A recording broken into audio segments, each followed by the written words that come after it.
TikTok time to rock. Good evening, good morning, good afternoon to everyone who's watching from all over the world. It's your friendly neighborhood philosopher here, D. Wood. With me now, I've got Robert Spencer, who has a new book on Zohran Mamdani. Now, There it is, Robert, David. who is this Zohran Mamdani? I only heard about him a couple months ago, and you already have a book out on him. Yeah, contrary, that I put this picture up here. Uh huh. It looks like a picture of me on the cover, but actually that It is does. Zohran Mamdani, and he is the next mayor of New York, almost certainly. The election is in a couple weeks at the beginning of November, and then in January he will become mayor, unless there's some unforeseen circumstance and the aged corruptocrat Andrew Cuomo, or the very severe long shot Curtis Sliwa wins the election. But Mamdani has a big lead in all the polls. Could you tell that Curtis dude to take off that beret? Do we even know what that thing is for? You know something, David? I've seen this guy wearing his beret since the 70s. Oh, And oh, yeah, he goes way back with his beret. I've old never school. seen him without the beret. But yeah, I used to see the Guardian Angels riding the subways when I was a very young man in New York City. And they were not always around, but they were quite often around. They all had the little berets too.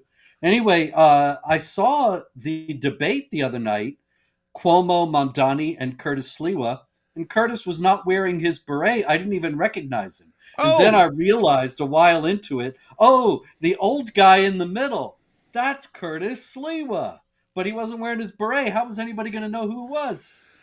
that's a problem. I mean, so I didn't even know it was for the Guardian Angels. I was assuming it was some sort of military thing, but I was like, dude, you kind of look like a weirdo there. It's like my grandfather was a Green Beret. You know how many times I saw my grandfather walking around in his Green Beret at Walmart? Probably never. Never, not in a million years, right? Yep. So that's what I was Well, thinking. Is like, Curtis founded the Guardian Angels.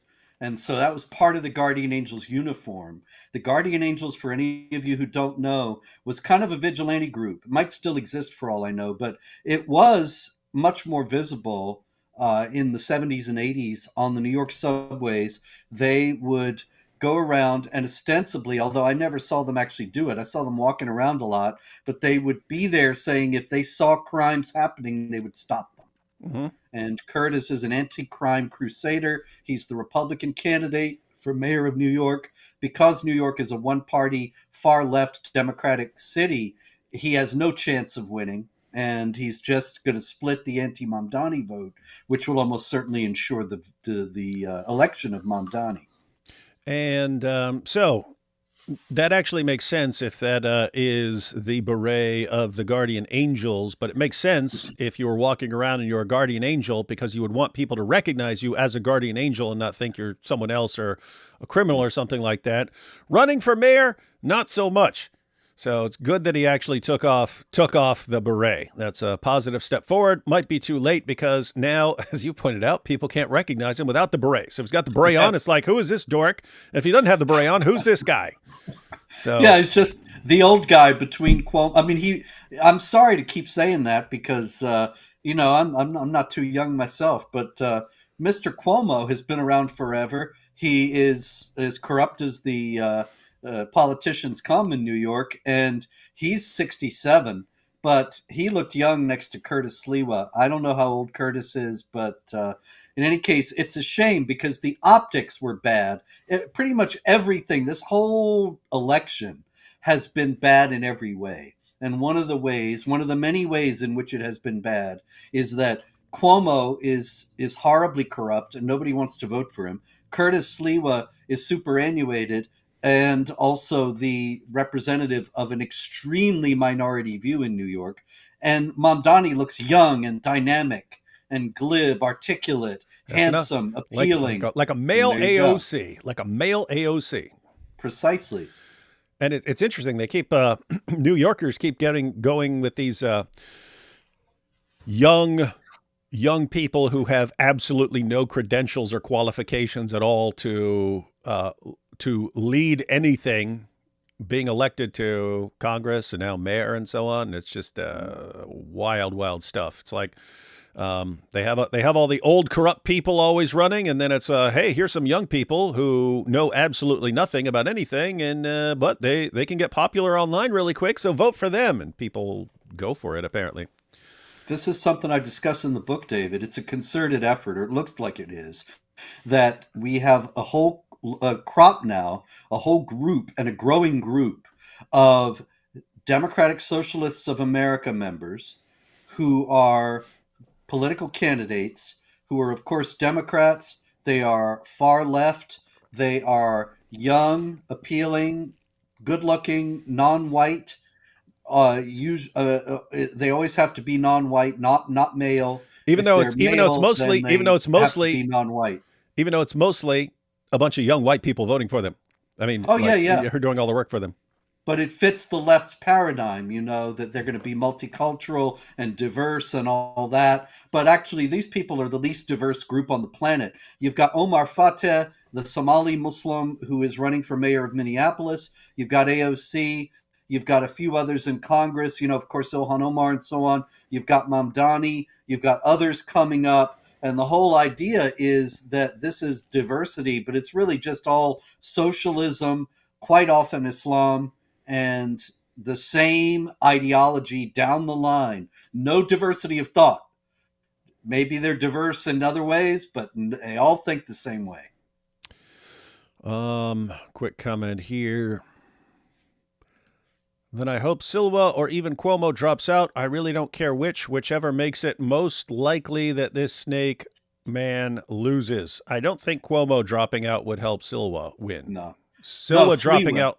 It's Sliwa. Oh, Sliwa. And if Cuomo drops out, Sliwa's still going to lose. Yep. Because they just don't have Republicans in New York. But if Sliwa dropped out, Cuomo would have a better chance of beating Mamdani. Yeah, because I think last I saw, he was down by like 12 points or something like this. And I think like Sliwa had like between 13 and 15. So if everyone for Sliwa just voted against Mamdani and went with Cuomo, I mean, doesn't that suck? You got the old corrupt guy versus the young communist Islamist. It made me glad that I no longer live in New York City. Made me glad too. I don't have to vote for Andrew Cuomo. And I think that if I lived there, I would have to sit down and reason it all out and think, okay, I got to vote for Andrew Cuomo here. This is a terrible thing. But anyway, don't have to do it. It's this ongoing situation where, like, okay, you guys don't like this guy, but this is the best alternative you could come up with. All these millions of people, this is the best alternative you could come up with, and you wonder why you're losing. It did seem like when he won the Democrat primary that he just it was like AOC. People aren't paying attention. It's some new person. You've got the traditional candidates that everyone knows. Some young person that no one's familiar with comes along, and people aren't paying attention, but they're hustling. They're going like door to door to door to door to door, or in his case, mosque to mosque to mosque to mosque to mosque, building up a base, and then all of a sudden everyone's shocked. Who's about to be the next? In AOC's case, who's about to be the next congresswoman? We've never heard of this lady before. And who's, in his case, who's about to be the next mayor of New York City? And it's amazing because I've seen several videos so far where people are like going around asking who they support. Oh, Mamdani. And they start asking about his spot. People have no clue. They have no clue. He's just the young, new, exciting guy on the block where I vote for him and I feel good because I'm being so diverse. And that's all you need nowadays. That's all you need. And he's offering free stuff. Free stuff. People don't think it through. Free stuff is never free. Somebody's going to pay for it. And as a matter of fact, you're going to pay for it, voters of New York who think you're going to get free stuff. You think, oh, wow, we're going to get free buses. I'm so tired of paying so much for the buses. You're just going to pay in taxes what you used to pay at the bus stop or on the bus. Mm-hmm. And it's probably going to be even more. This is how socialism works. It's really just a method of confiscation, not a method of equity or any genuine justice. It's just confiscating funds from those who are producing to give them to those who are not producing, as well as to those who are part of the elite groups. And that's all that Mamdani's going to do. So he's now the sad part is running on this free stuff platform is pretty popular among people who don't really. This guy's going to give a bunch of free stuff. Yeah, I'll vote for him to give me free stuff. That's why it's always a compelling message, no matter how many times it completely fails and blows up in people's faces. But yes, running on a platform of free buses, free childcare, free Palestine. Perfect recipe for winning in New York right now. And this, even more, it's a foolproof win-win situation, because you see socialist regimes throughout history, they only survive for any extended period if they trap their people in.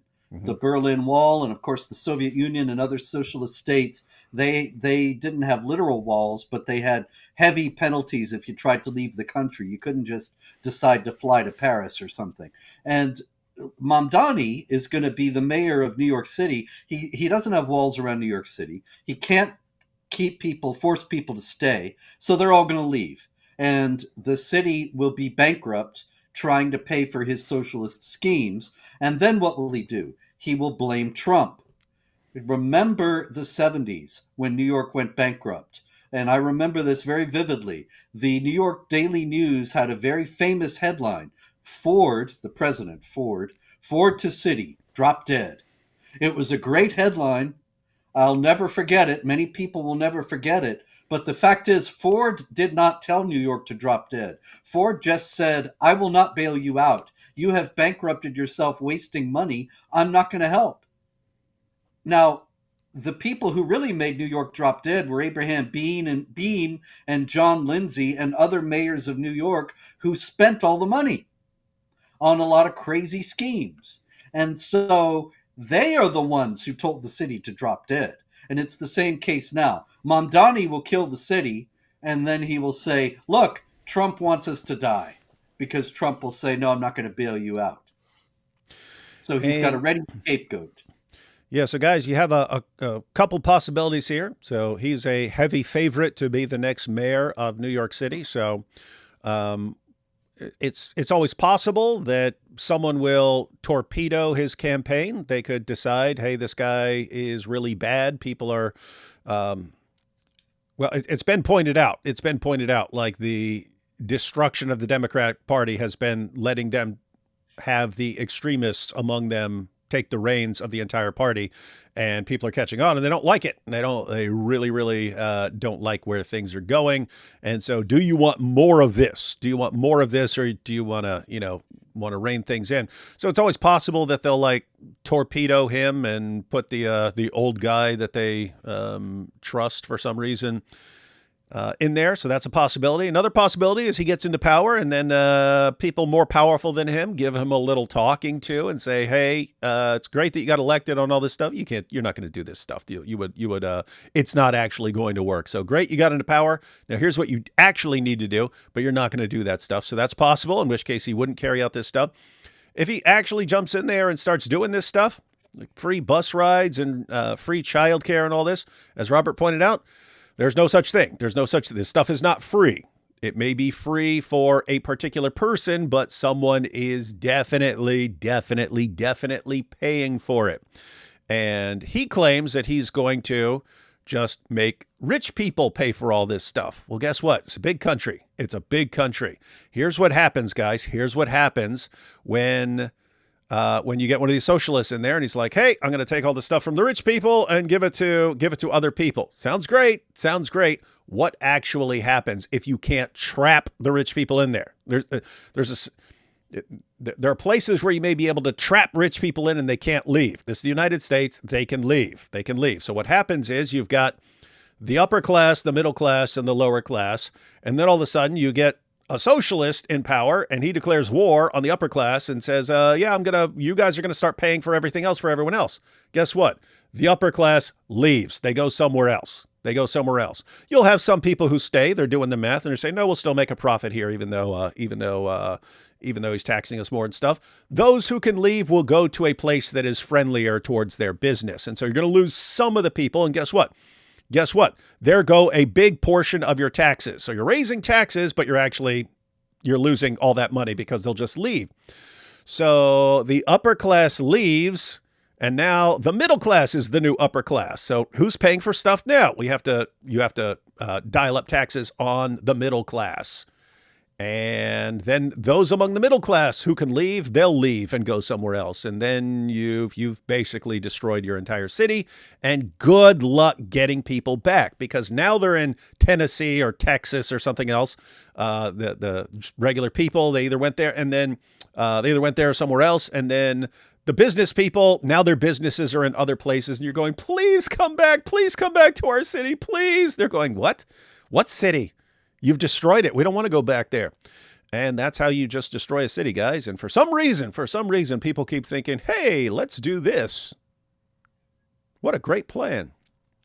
It's the definition of insanity, Robert. It's the definition of insanity. Yeah, that's true, because it has been done many times before. We have seen what happens when you have socialist rule, or even, democratic socialist rule. When we get to the videos, you'll see this guy's a straight up Marxist. Yep. He's a total communist. He denies this, but it's very clear from his specific statements. But even if you have democratic socialism, we see where it leads.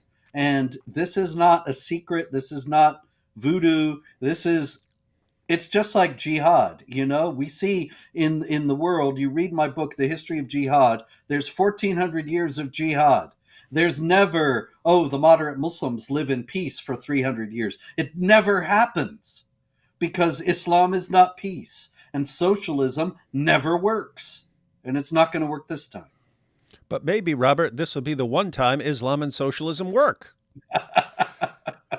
Yeah, this guy, speaking of Islam and socialism, this guy is also uniquely lethal in that he holds to not one, but two radically dangerous, violent, aggressive, anti-American, anti-infidel ideologies. And that is Marxism, infidel in the sense of a non-communist in that case, and then Islam. He is not only a Marxist, as we'll get to, but a Twelver Shiite. And the Twelver Shiites, that's the official religion of the Islamic Republic of Iran. Every week in the mosques on Friday, they chant, "Death to America, death to Israel." This is a guy who holds to that same idea.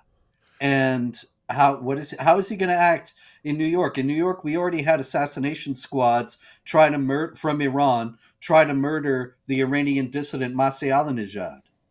So what's going to happen the next Iranian assassination group comes into New York City? Is he going to work hard to stop them, or think, well, I actually agree with these people. Maybe I'll just pretend I don't notice they're coming in. Now, Robert, you mentioned that he's a Twelver Shia. Yep. And for those of you who aren't familiar with Twelver Shias, as you pointed out, this is the regime in Iran. Now, Robert, for everyone who's confused about this strange alliance between the left and Islam, the socialists, the communists, and so on, and Islam, isn't that how the Ayatollah came to power? What wasn't it?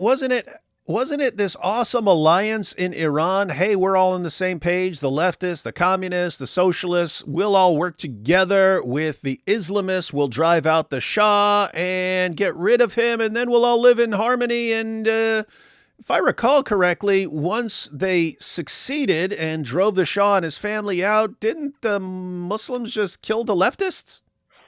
100% correct, David. Oh.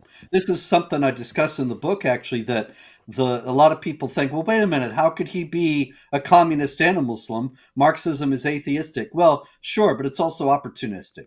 And they're happy to make accords with anybody who will help them attain their goals.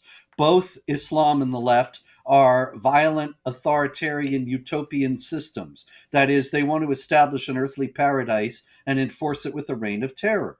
And so they're deep down soul brothers, blood brothers. So in Iran, the Ayatollah Khomeini, he allied with the communists in Iran, the Tudeh party, and they thought, we're going to get a place in the government when he came to power. And instead, he had them all arrested, imprisoned, ultimately executed. And I think that the left ultimately does frequently underestimates Islam and the Muslims that they're allying with. They don't realize this is a 1400-year jihad, and they're much tougher than the leftists that they're dealing with, and certainly that the leftists that they're dealing with think they are. And probably the outcome will be the same in America as it has been everywhere else. Robert, I just asked AI, what is the richest city in the world? New York City is the richest city in the world, and it's basing this on the number of millionaires. So there are different ways. They say if you just went with average wealth, Monaco would be ranked first. But when you just tally up the number of millionaires, New York City is the richest city in the world by total millionaire population with 384,500 millionaires. Wow. 384,000 millionaires. And you're and I don't know a single one of them.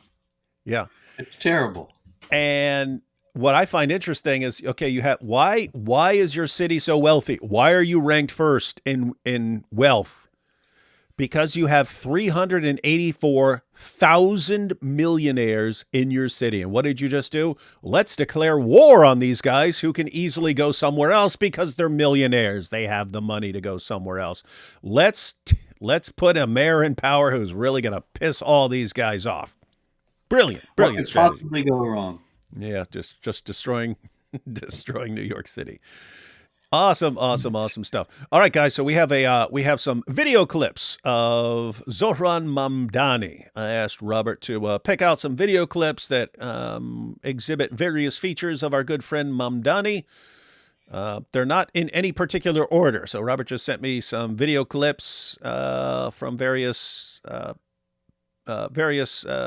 channels on X. So we're going to check those out, and Robert can add commentary. We'll take these first couple of super chats real quick. And then we'll jump into some videos. Is this what them kids call based? Yes. Love you, David. Boomer Wood. Oh, hi, Roberto Spencer. Great to see y'all again live. Love you guys and all you do. You know, when I lived in the Bronx, I got sick. I went to the hospital, and I got bills from the hospital after that, and they were addressed to Roberto Spencer. It was just Nice. their default because it was the South Bronx, you know. There's And no so, Roberto Spencer here. No, I paid the bills, sir. Nice. Let's get that on record. But in any case, yep, that is a name that I have been called. All right. So South Bronx for Robert. I lived in North Bronx for 12 or 13 years. How will Mamdani perform against the Al-Zut? That's the real question. Well, Mamdani is a married man. I don't have any indication that he might have proclivities that way. On the other hand, people thought that about Muhammad too. So you never know. Who knows what this guy's into. Congratulations on your recent award, Robert. Thank you. Much appreciated. The Dawa guys always scream, let me finish, let me finish. Are they trying to imitate the men of Al-Zut when they were horse riding Prophet Momo? Yes. Gosh, David, you know, I've been so busy lately, and I haven't been doing any videos. And when I was last around doing videos, everybody was talking about Azut. And I come back, what is it, a month later, and everybody's talking about Azut. Is that nothing's happened for a month? Yep. And this is a good one for when someone says, yes, when the Dawa guys, Joel, when one of the Dawa guys says, let me finish, I'll go, like the men of Al-Zut. So I'll toss that in there. David, did you watch Mansour's video about a man arrested for wearing the Star of David in the UK? No, I did not. Mansour who? I don't know about the video, but I know about the incident. There was a man wearing a Star of David. That's all he was doing. He was not chanting. He was not holding a sign. He was not doing anything. He was standing in the presence of Palestinian protesters. And the UK police, being as compromised and clueless as they are, they came and arrested him. They didn't say a word to the protesters. They said he was being provocative by wearing the Star of David. Well, there you go. It's only going to get better from here on, isn't it, Robert? Yep. It's all roses from here on out. Bless you guys. Thank you. Does the AP and D Wood channel have permission to poach your content? Guys, any of you have permission to poach our content? Just notice they added a members only section. Should I report? No, I don't particularly care. Worry about that later. Character. Oh, that's a super sticker. Thank you, Dissident. Let's see. Mamdani wins after he appears in a Bad Bunny video. I don't know what that's about. New York City. Your choice, Al Karaf, hummus or Murdowitch? Murdowitch? Yeesh. The ists and ites from the Bible all bad. I'm not sure that's true. It took Muslims 400 years to take Byzantine, New York, and Michigan. Next 20 years, same strategy. My lover Muhammad followed. The channel name is Al-Zut the Destroyer. It's very different, actually. They took the Byzantines. I mean, it took them more than 400 years. Read the history of jihad. It took them 800 years. But in any case, that was a military struggle. This is a jihad that's primarily facilitated by stupid infidels. It would not be happening if it weren't for stupid leftist infidels, in the first place, having brought all these people, among whom there are many jihadis, into the country, and then normalizing the jihad ideology steadily so that now there's virtually no opposition to it. Or Americans will move out and Islamis will move in. Oh, that sort of thing will be happening as well. Oh, yeah. Yep, it'll it's going to start looking like London real quick, probably. Robert, I still see Al-Zut comments on the most random videos all across YouTube. Yes, this is the year of the Al-Zut. All right, Robert, you ready to check out some videos? Yes, sir. Let's go. All right. Again, no particular order, just a bunch of clips of Mamdani, and Robert is going to explain the relevance here. So here we go. What the purpose is about this entire project. It's not simply to raise class consciousness, but to win socialism. And obviously raising class consciousness is a critical part of that. But making sure that we have candidates that both understand that and are willing. Hold on. What in the blue hell is that shirt?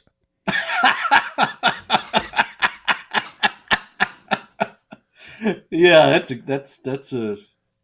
a pretty serious shirt. This is from 2020 when he was speaking at a socialist conference by Zoom, because it was supposed to be an in-person conference, but of course that was the height of COVID.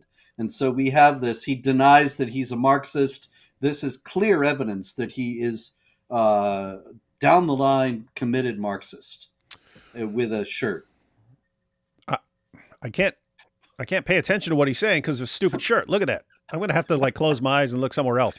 It looks like something like from one of those like shows like Star Trek or something when they get to some alien world. And of course, for the show, they have to make up how these aliens dress. And it's always like some weird thing. And it's like that.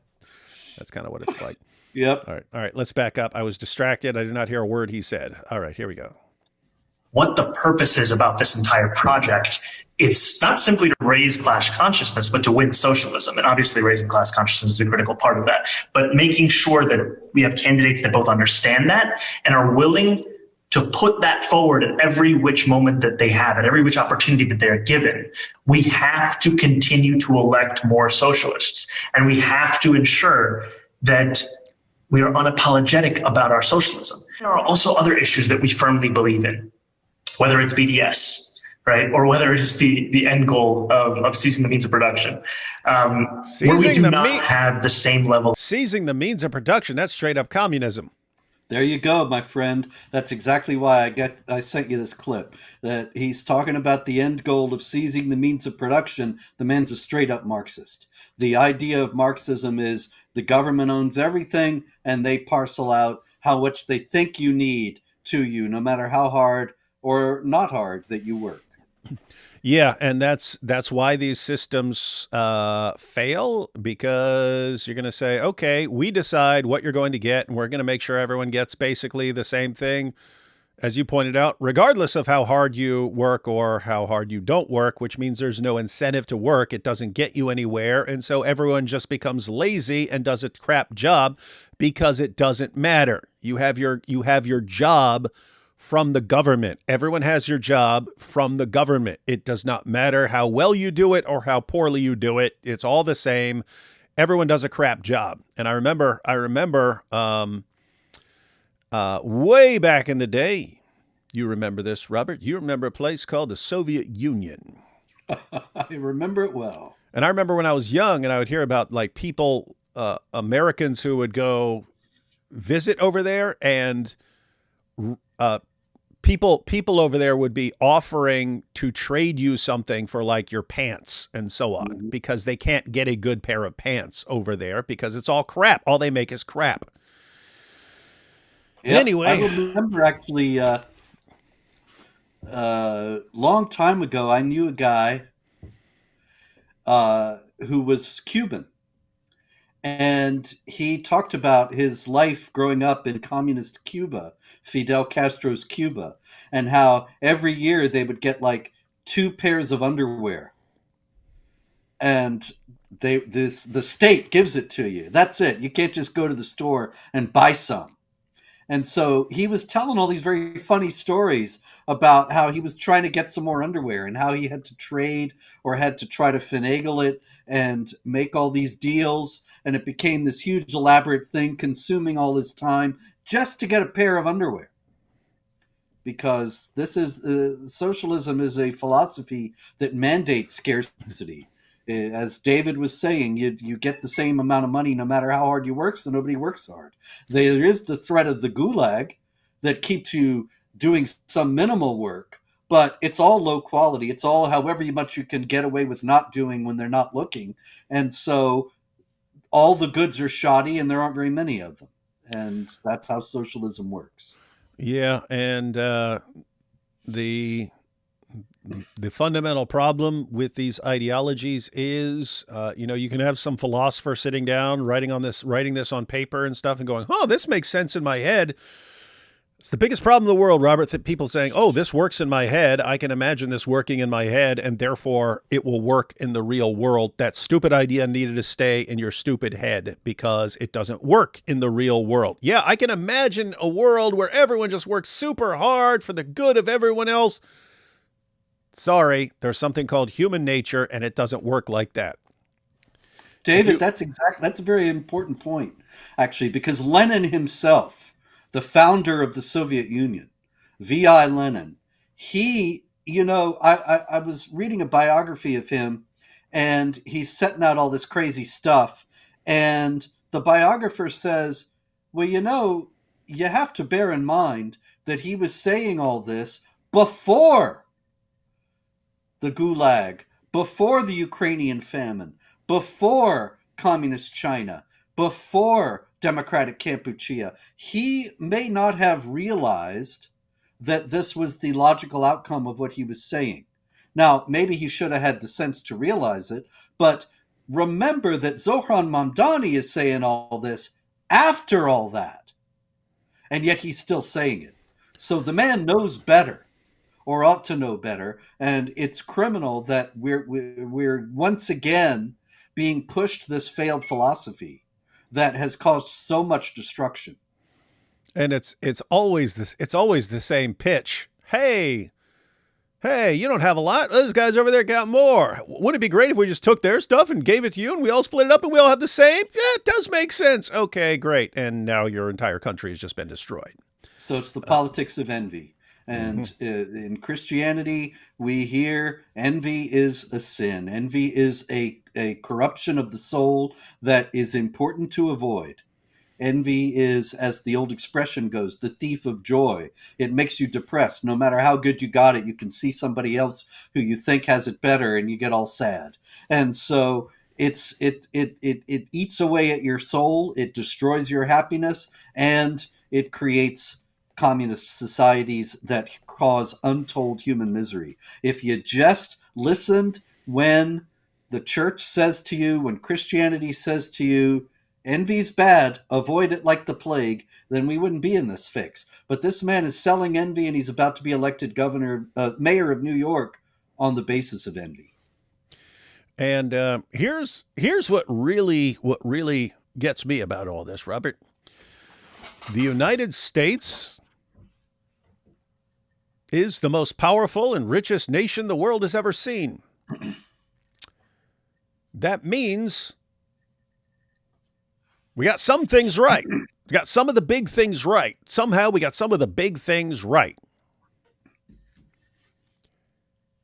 Which means you should be careful about changing the big things. You should be careful about changing the big things because you obviously got some of the big things right. If you want to try some completely new system of doing things, go try that in a crap country that doesn't have a lot to lose, right? If you have some country and they can't get anything working and everything's falling apart and you want to try something there, go try something there. When you're saying, well, richest country in history, what are we going to do with this? I don't know. Let's completely change the economic system. So let's change everything. That's why, I get suspicious when you're trying to change any big thing. It's almost like you need to really lay out a really good case for why you want to change something, and you need to show that this works better. This is obviously going to work better. You need to make some case for that. So when it's, hey, you've got your system here, and this made you the richest country the world has ever seen. You know what we need to do? Let's replace it with the differences. What are you going to replace it with?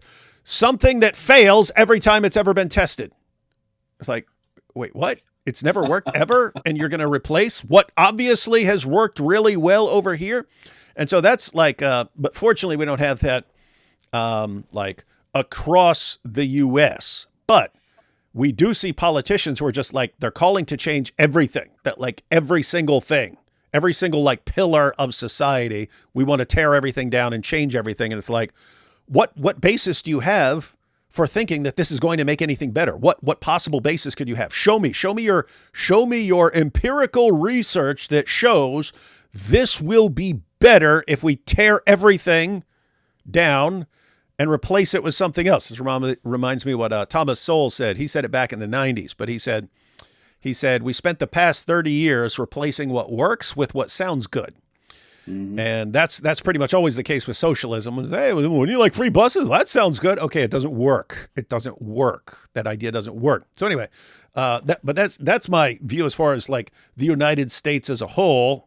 You got people, we want to change all this stuff. We want to change everything, every single thing. But then you got New York City in particular. And it's the richest country in the world.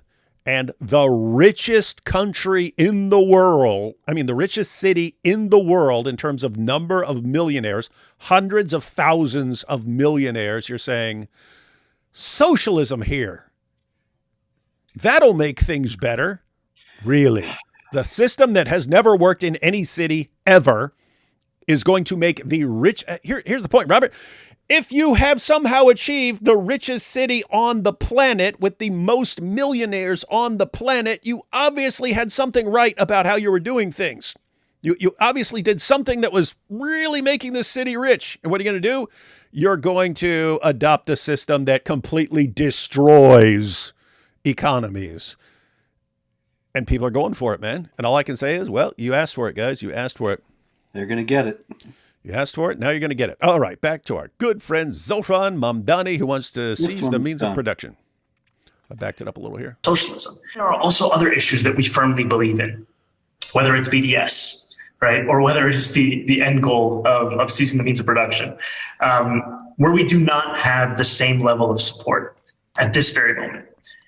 And what I want to say is that it is critical that in the way that we organize, in the way that we set up our work and our priorities, that we do not leave any one issue for the other, that we do not meet a moment and only look at what people are ready for. Well, I'm convinced. Now I want to be a communist too. Please. Maybe you'll get a shirt like that. Please seize the means of production. Guys, does everyone understand like that? How that works out there? Like right now, in the United States of America, you can start a business. I want to go start a business. I want to work hard. I want to work hard. I'm going to put in 60, 70, 80 hours a week into my new business. Why? So I can build something and I'll have employees and so on. And nope, the government can do it better. So you just work for the government. And guess what? That took away all your incentive for working hard. It's no longer for you to build something and for you to establish something. Nope. And you have this, you can actually think, you could have a person who really, really just loves working hard and stuff. And so I'm going to work for the government and I'm going to just work myself silly. That gets old real quick when you're in the factory, the government-owned factory producing pants, let's say, and you see everyone else sitting around on their butts. And then so you're the one working and doing everything. It's like, why am I working so hard and everyone's sitting around doing nothing, making crap? Why? It completely destroys your will to excel. Because excelling doesn't get you anywhere. It doesn't do anything. Welcome to the future of New York. All right, Robert, ready to check out the next video? Okay, let's go. Here we go. Zohran Mamdani. Some people calling him Zohran the Moron. People are just saying Zohran the Moron, but no, you got to put the Zohran the Moron. Got to get right. Mohron. Mm-hmm. You know, it took Andrew Cuomo being beaten by a Muslim candidate in the Democratic primary for him to set foot in a mosque. He had more than 10 years, and he couldn't name a single mosque at the last debate we had that he visited. And what Muslims want in this city is what every community wants and deserves. They want equality, and they want respect. And it took me to get you to even see those Muslim community wants and deserves. They want equality. And what Muslims want in this city is what every community wants and deserves. They want equality and they want respect. And it took. If that's all they wanted, I'd have no problem with it. It's the whole. We want the entire world, and we want to conquer you, and we want to take your wives and take everything you have and make you our dhimmis. That's kind of the problem. But we'll just pretend that's not a real thing. There, Zohran. Let me back up here. All right. And what Muslims want in this city is what every community wants and deserves. They want equality and they want respect. And it took me to get you to even see those Muslims as part of this city. And that, frankly, is something that is shameful and is why so many New Yorkers have lost faith in this politics. So he didn't go around visiting mosques, and this means he just doesn't care. Indeed. This dude's evil, Robert, but it's smart. I will. And I saw some clips. Steven Crowder sent someone undercover to talk to someone in Zohran's campaign. And the guy was saying, yep, we just keep going around the mosque. We just keep going around the mosque, getting more and more people in the mosque. But that's brilliant. That's apparently going to be everyone across the country needs to pay attention to what's going on, because everyone's just going to adopt this method where get some young go-getter, go around to decide who you're going to get to vote for you, what's going to give you the majority, and just go around door to door, mosque to mosque, whatever it happens to be, go there over and over and over again. Then when you're on a debate, hey, has my opponent been to your house? No. Has my opponent been to your no. Who really cares about you? Who really cares about you? I'm the one who cares. Well, no, this was all part of your plan. This is just part of a plan. Part of a strategy. Oh, absolutely. But also, we have to remember, Islam's a collectivist ideology. It is not individualistic. You see, whenever there's an election and the talking heads are breaking down the election results, then they say, okay, this group went 63% for candidate A and 37% for candidate B. And this other group went 59% for candidate B, whatever. Now, you never see that with the Muslim vote. The Muslim vote doesn't break that way. Mm-hmm. The Muslim vote is always 99% for one guy. Because they're told who to vote for. Precisely. Mm-hmm. Because they consider themselves to be part of the Ummah, the global Muslim community, and they have a responsibility to the community. There is tremendous community cohesion. This is why you have such, it's not just the death penalty for apostasy, but it is the closeness of the community and the insular nature of the community that discourages people from leaving Islam. Millions of people have asked me over the years, why don't Muslim women rise up? Because they're part of the community. They would lose everything if they rise up. They would lose all their friends, their social circle, their family. It's not that easy. They don't have a concept of going out and living on their own. You live within the community. You live within the group. The group tells you, vote for this guy, you vote for this guy. Now, in American politics, that's like dangling catnip in front of a cat to tell a politician that if you go pander to this group, all of them will vote for you. All of them. Not just 60% or 70%, but all of them. And so he's excoriating Cuomo, but you're right, the whole thing was a fix. There was no chance that they were ever going to vote for Cuomo anyway, because Mamdani is in the group. And so he goes to a mosque and they say he's a Muslim brother. You vote for your brother, and he's going to get 100% of the Muslim vote. So hold on, Robert, hold on. What you're saying is, now let's take a fictional country. Let's call it the United Kingdom. So if I'm a politician in the United Kingdom and I know there's this one group out there that will always vote as a bloc, it would be in my best interest, if I want to have a job and retain my place of power, to bring in as many of these people as possible and to convince them that I'm their buddy. And also all I need to do is praise their religion and keep bringing them in and telling them I'll do whatever they want and silencing all critics and arresting critics and so on. And I'll just stay in power until they decide to just start putting themselves into power. And then there's no stopping it. But that would be that could be something that works. Yep, definitely. And Mamdani here, he's telling Cuomo that this is how it works now. You want to be mayor of New York City? Go to the mosque. You pay your respects to the mosques. And if you don't do it, you got no chance. And the more Muslim immigration into the city, which of course he will facilitate as mayor, the more that's going to be true.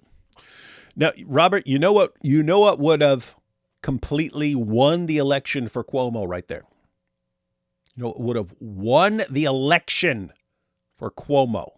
What's that? Mamdani says, and this man hasn't visited one single mosque. All Cuomo had to reply with was, well, after reading what happened to your prophet by the men of Al-Zut, I want to stay as far away from these mosques as possible. There would have been thunderous laughter and applause from the audience. That clip would have been shared everywhere by millions and millions of people. Cuomo would have won by a landslide, all with the power of the story of Al-Zut. And he screwed it up. This is why he's going to lose. I think if he had said that, I'm not sure the crowd would have known what he was referring to, but once it came out in the papers, it certainly would have blown the race wide open, so to speak. Not in the Zut sense. Yeah, exactly. But of course, Cuomo doesn't have any idea of this either. The problem is we got such a weak candidate against this guy who's part of a deeply corrupt system and doesn't have any idea how to deal with what he's facing in Mamdani. And so, well, as we've said, it doesn't look good. Take a couple super chats, then we'll go on to the next video. I am noticing a lot of anti-Semitism among recent converts to Orthodoxy, as well as from some of the more old world people. How can we address this? Also, what happened to This Week in Jihad? Okay, well, as far as This Week in Jihad goes, I have been busier than any human being ought to be. I've got 3 books coming. This one is out now that you should all go and buy. Intifada on the Hudson, The Selling of Zohran Mamdani. You think he sounds bad in this show? It's worse. And Holy Hell, Islam's Abuse of Women and the Infidels Who Enable It, coming next month. And then another book, The Tragedy of Islam, Failure and Excuses, which is about kind of what we were talking about earlier, about how Islam is a failed system like Marxism, keeps on nonetheless being spread by people who do not recognize how it has failed. And meanwhile, there are all these infidels making excuses for its failure. Anyway, 3 books, Jihad Watch Every Day, many other obligations. So I apologize. I just haven't been able to do it. Also, obviously, we've got many great video people out there. I know that I'm not one of them. I don't have to do everything and not able to do everything. This Week in Jihad also is kind of samey because the jihad is kind of samey. It's, in other words, somebody blew something up, somebody killed somebody, some guy standing on a street in Paris knifing people.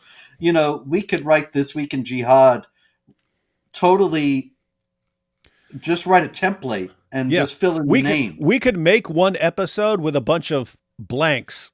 Yeah, and exactly. Then someone else could just matter of fact, Robert, we can make an entire episode where we just leave out names and places and stuff like this. And then we could just have a separate recording where we just name every city and country on the planet where these things take place.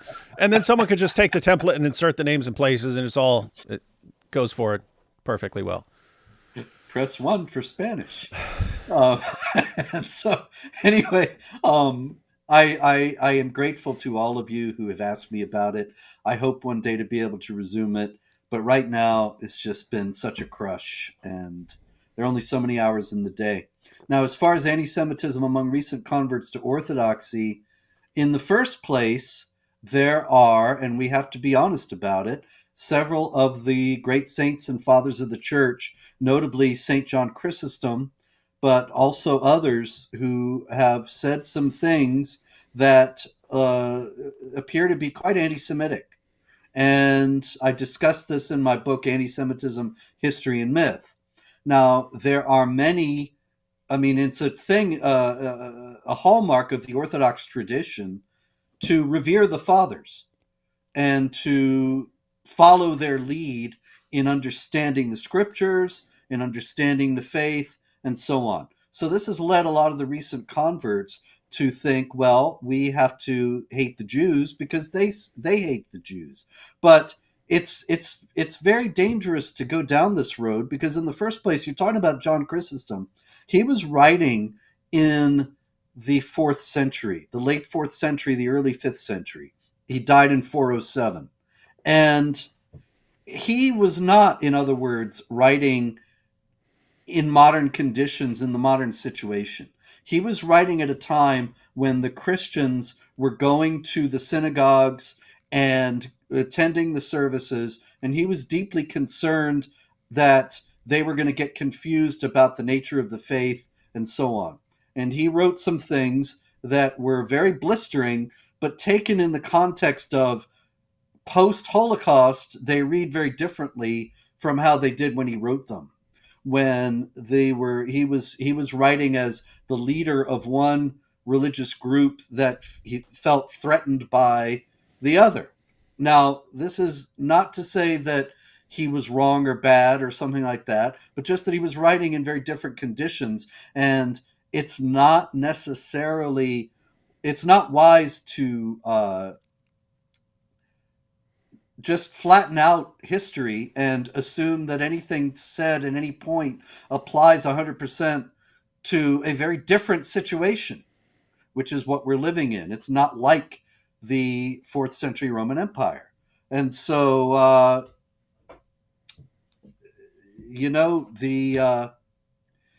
the orthobros, as they're called, I think that they're not really sufficiently aware or interested in those historical differences. And that's too bad. I tried to explain them, as I say, in the book Anti-Semitism, History and Myth. But obviously, if you look at leaders like His All Holiness Ecumenical Patriarch Bartholomew of Constantinople and others, they have been very clear that anti-Semitism is no part of Orthodoxy. Those are the authorities.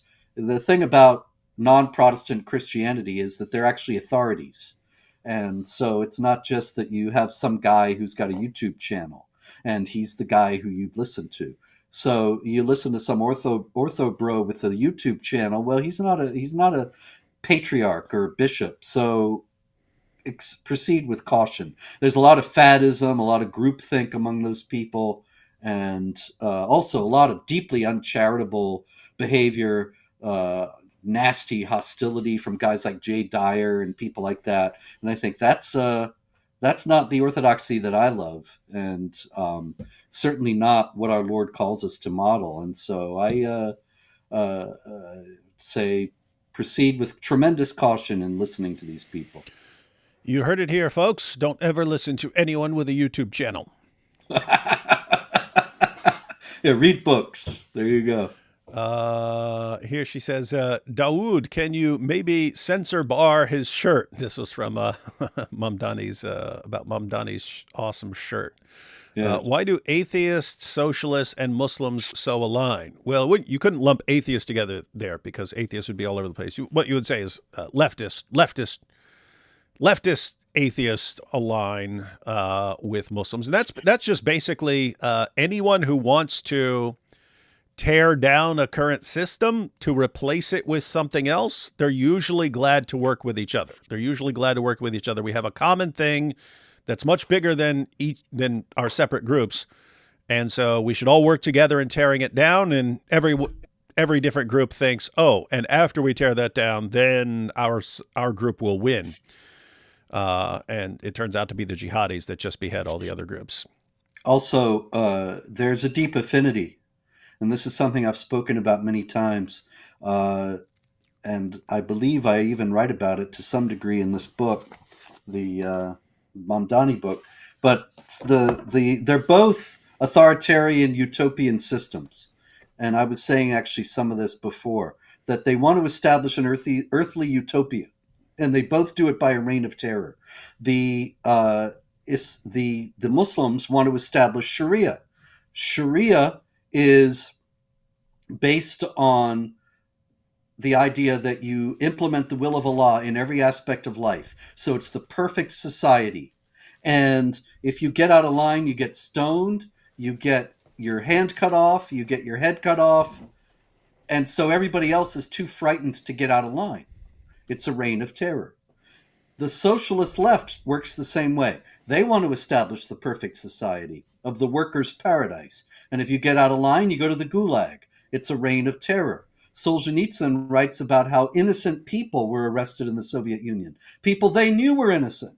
And their families would go and say, the guy's innocent, let him go. But they didn't want to because they wanted to terrorize the rest of the people into submission. And that's just what Sharia does. By all its draconian punishments, it terrorizes you into submission.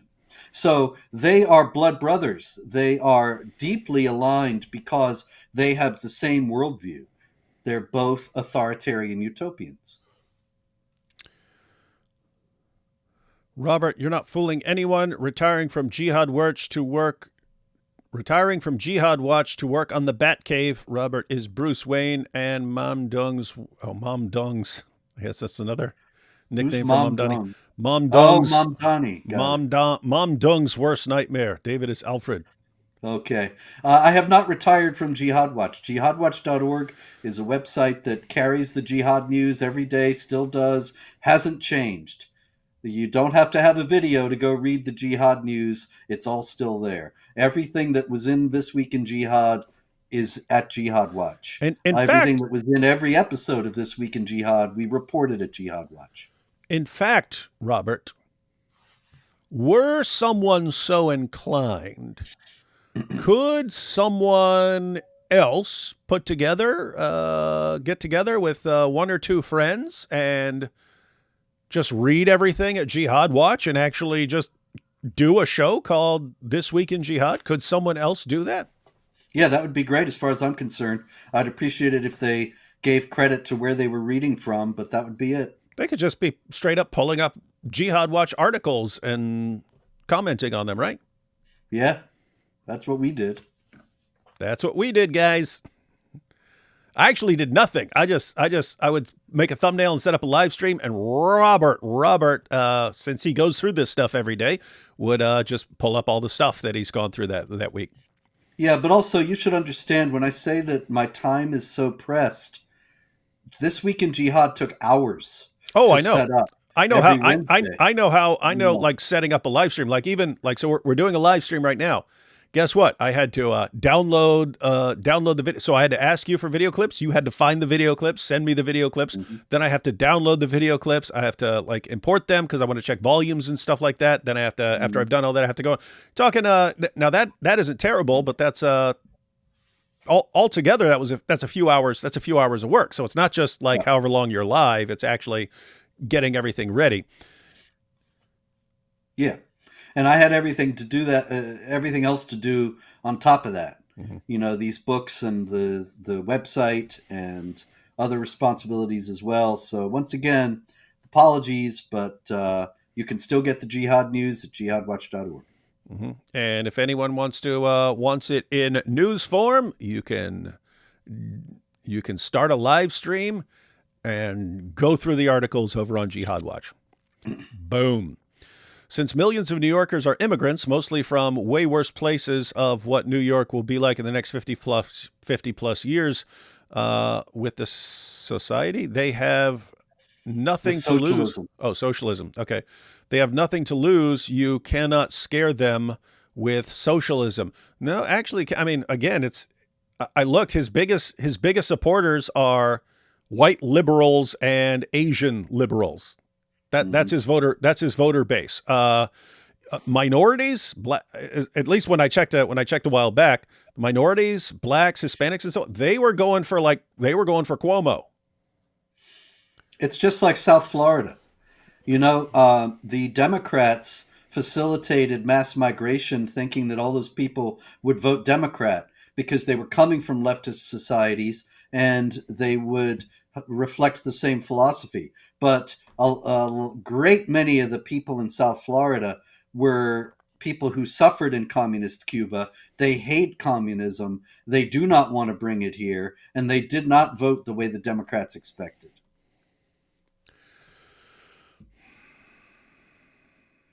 Which is not to say that the Republicans have any sense either. But anyway. Robert, thoughts on Muhammad being an Abyssinian bishop? What? You're going in a completely different direction here. Yeah, I'm not familiar with that offhand. I've heard various scenarios in which he is cast as being a Christian or a Jew or listening to Christian. Of course, there's record of that in the Islamic traditions. But being a bishop, I mean, if that's true, then the stories have been so altered after that's just more indication that they don't have any historical value, as I have argued now for years.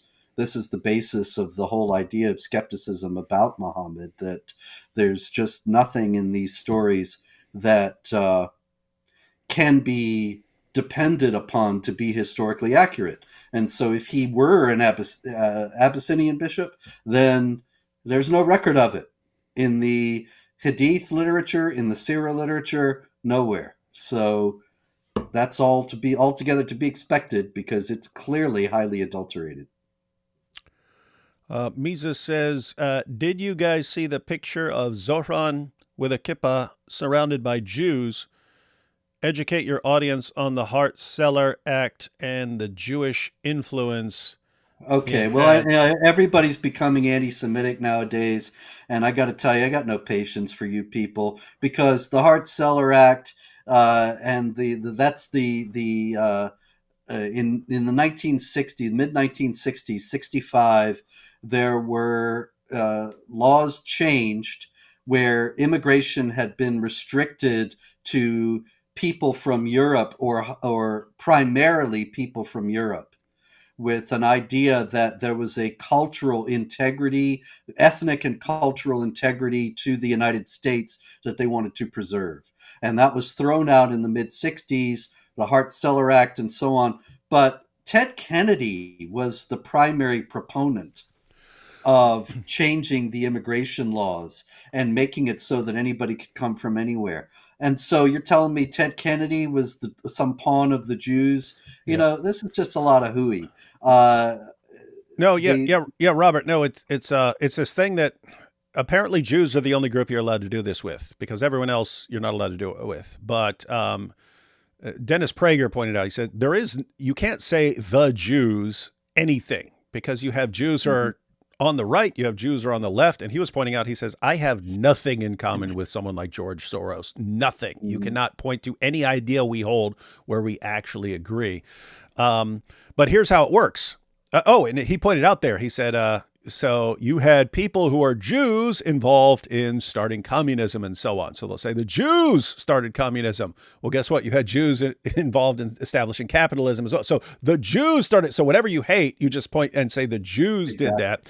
And you have lots of Jews like on the left. So you can always point to a place like the Southern Poverty Law Center and say, look, there's a Jew there. You see, the Jews are doing this. It doesn't matter what you don't like. You can find a Jew somewhere involved in some system and say, see, why don't you talk about how the Jews are doing this? And it's just pathetic, lazy, weak thinking. Yeah, absolutely. So Zohran goes to a synagogue and he's wearing a kippah. So suddenly he's a tool of the Jews. You see, this means the Jews are behind this. Zohran is trying to shore up the Jewish vote, worried that he might lose some of it because he's been so inveterately anti-Israel and so on. Yeah, supporting the Holy Land Five. You talk about mass migration into the West, which Hart-Celler facilitated, and people talk about the Jews doing it. Well, have you ever heard of Pope Francis? Or Pope Leo, for that matter. Pope Leo the 14th just got in, and what does he say? That you can't be pro-life if you are not in favor of mass migration into the West. Well, okay, so is he Jewish now? Well, he does wear a kippah. Must be. Mm-hmm. Yeah. So Mises West, seriously, grow up. It's just pathetic. If you could pick anything else, like suppose you just really hated Irish people, could you find people of Irish background in everything you don't hate? I mean, everything you hate, and then say, look, it's the Irish. Yes, you could. There's just one group that it's acceptable to do this with. Robert, already did that one. Every time he says we, les Americans, we, i.e. Americans. Who? He's very sharp. He's very articulate. He's very smart. He's glib. He's appealing. He's charming. And so that makes him an extremely dangerous candidate. Mm-hmm. Can the Freedom Center arrange a sit-down between Dennis Prager and John Lennox? We need their stories behind the Iron Curtain and their ideas on happiness. Okay. Well, I am affiliated with the David Horowitz Freedom Center, and I'm happy to help in any way. But in the first place, I don't know who John Lennox is. In the second place, Dennis Prager, unfortunately, had a terrible accident some time ago. I did see that he made a video recently, but he's still he's in very bad shape. So I don't know that he's up for some sort of a discussion with this Lennox. I don't know who Lennox is, but John Lennox. He's an Oxford professor of mathematics. He's got like three doctorates, but he also does Christian apologetics, and he sounds like a leprechaun. But super smart guy. Again, 3 doctorates, and so yeah, he's kind of jolly and fun and so on. Yeah, so that wouldn't have anything to do with the Freedom Center. Anyone who wants to have a discussion with Dennis Prager is either going to have to be like online, or someone would have to go to him. So if you wanted to see a discussion between Dennis Prager and John Lennox, you should you should contact Dennis Prager and say, hey, why don't you guys invite John Lennox to come out for a discussion? And yes, I would watch that because both those guys are very intelligent, very good thinkers. All right, one more and then we'll jump back into videos. Cuomo didn't visit Muslims, but Muhammad visited me once, and I made it memorable for Muhammad and Ummah. Hopefully, Mamdani will be visiting me soon. And this is from Al-Zut the Destroyer. I wonder if that's actually your name. Hey, Robert, we tell all these Zut jokes, and the descendants of the Zut are the Jat people of India. And it's just funny when they hear the story of the Zut, they're like, that is what we did. It's exactly what we did to Muhammad. I'm proud of my ancestors. I'm proud of them for doing this. It's pretty funny.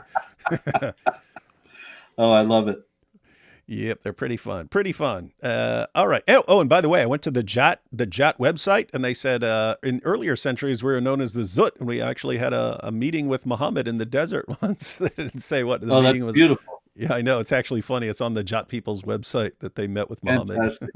Nice, nice, nice. All right. Now we have another clip of Zohran Mamdani. I do not know what is in this clip. Let's see what it is. You cannot be touching me as a Muslim woman. Oh yeah, what is this? I remember this one. It's a woman freaking out. What's this about? He's at a LGBT. You see the rainbow. He's Okay. speaking. You can't really see him, but he's way up at the front of the hall, and she's a Muslim woman yelling at him for being at the LGBT Oh, celebration. Yeah, that's what. Isn't that what you would expect? Right? Wouldn't you expect? I mean, what would you expect from Muslims? Because you see what happens when they get into power. Like again, they'll work together until they take over a city, and then what happens? We saw it. We saw it at a town in Michigan, and then all these leftists worked their hardest to get a bunch of Muslims into power on the city council, and then they said, "Yeah, no more of this pride stuff." And what happened? All the leftists go, "What? Where's the gratitude? We worked so hard to get you into power, and now you just throw us all under the bus." That's what you would expect. But it's just weird, Robert. All the vast majority of Muslims, yeah.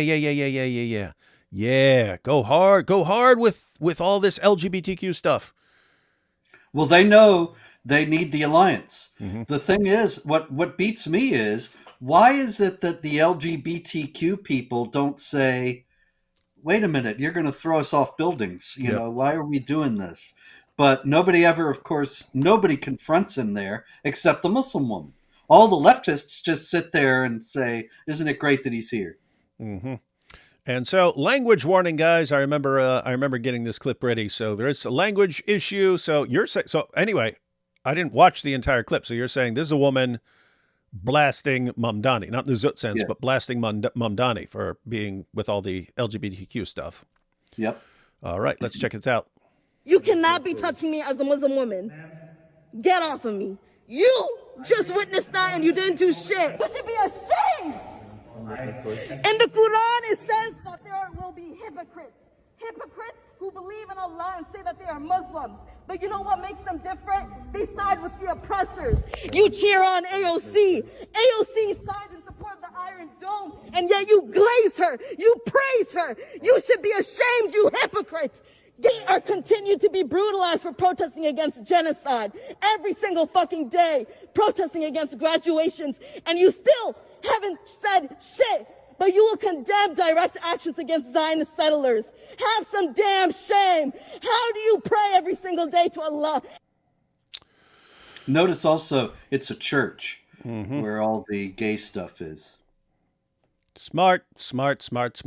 Guys, whatever church that is, you guys are doing a bang up job. You're changing the world. And of course, she's all exercised about Israel. And it's because AOC is not sufficiently anti-Israel, and he's palling around with AOC. And so that's what she's yelling about. Yeah, his response to this lady should be, "Hey, quiet it down. Wait till I get in power." It's I only don't think there is any response, if I recall, but anyway. It's only temporary. Oh, No, yeah. I mean, I've only seen some clips and so on, but he seems more diehard leftist who's using Islam than like Islamist who's using leftism. That's what I say in the book, because Yep. every time he talks about what he wants to do as mayor, it's all this socialist communist stuff, like decommodify housing. That is, make it not a private matter, but a matter of government housing that everybody's forced to live in. Mhm. When he talks about Islam, it's only when he's playing victim and saying he's been people have been so Islamophobic to him, or when he's claiming that like Cuomo is Islamophobic and has never visited a mosque. Yep. So, guys, looks like Robert and I are thinking the same thing about this guy, because at the end of the day, Islam and socialism, especially the socialism that is just far left with the aligned with LGBTQ stuff and so on. These don't go together. Um, they make very different claims about how to govern a state and so on. And so when you see someone who's a Muslim socialist or a Muslim communist or something like this, you should be thinking, okay, is this a Muslim who's using socialism or communism to dupe people and to get into power? Or is it a socialist communist who's using Islam for the votes? Seems like he's a serious believer in all the socialist commie nonsense he's spouting and using Islam because, as Robert pointed out, they'll vote as a block. So if you just go around to all the mosques, if you have between 750,000 and 1 million Muslims in New York, and you can get them to vote as one big block by going to some mosques and then saying, but where's my opponent? He's not in any of the mosques. That's all you need to do. So one other consideration about that, though, and that is that he has said that it was the Palestinian issue that made him get into politics. Mm. And so he is clearly, that was actually when he first started to become politically active, was when he was in college and started a Students for Justice in Palestine chapter at Bowdoin College, which is in Maine. And he has said, well, you saw that earlier clip where he said we have to work for our overall goals. He didn't just say seizing the means of production, which is, of course, Marxism, but also BDS, which is divesting from Israel. And so he's very deeply concerned to support the jihad against Israel and said that that's what got him into politics. So the Muslim side, we shouldn't discount it. And I think that it wouldn't be in the least surprised it wouldn't be at all surprising if what you're saying about this clip is true and he stops with all this with the LGBTQ once he's elected and becomes more obviously and ostentatiously Islamic. And I mean, if he does, I mean, that is the quickest way to block criticism among New Yorkers. You just, hey, look, so you can do all this crazy stuff, and then anyone who criticizes you, they're just criticizing you because you're Muslim. That's it. That's the only reason they're criticizing. You can actually be like destroying the city. Anyone who criticizes you, they're just criticizing me because I'm Muslim. It is the ultimate criticism blocker. But he's already doing this. Oh, the guy's very slick. Cuomo had a flyer where they made him look scary in a picture, made Mamdani look scary. Now, David, I mean, I find political flyers kind of interesting to see how they're trying to sell their candidate. And it's a common thing on political flyers to make the other guy look bad. Mm-hmm.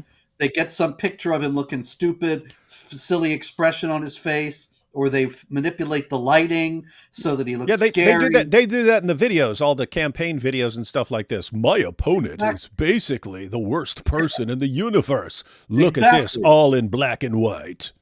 And so Cuomo did that, business as usual, standard flyer, and Mamdani cried Islamophobia, said, look, they lengthened my beard and made me look darker so I'd be more scary.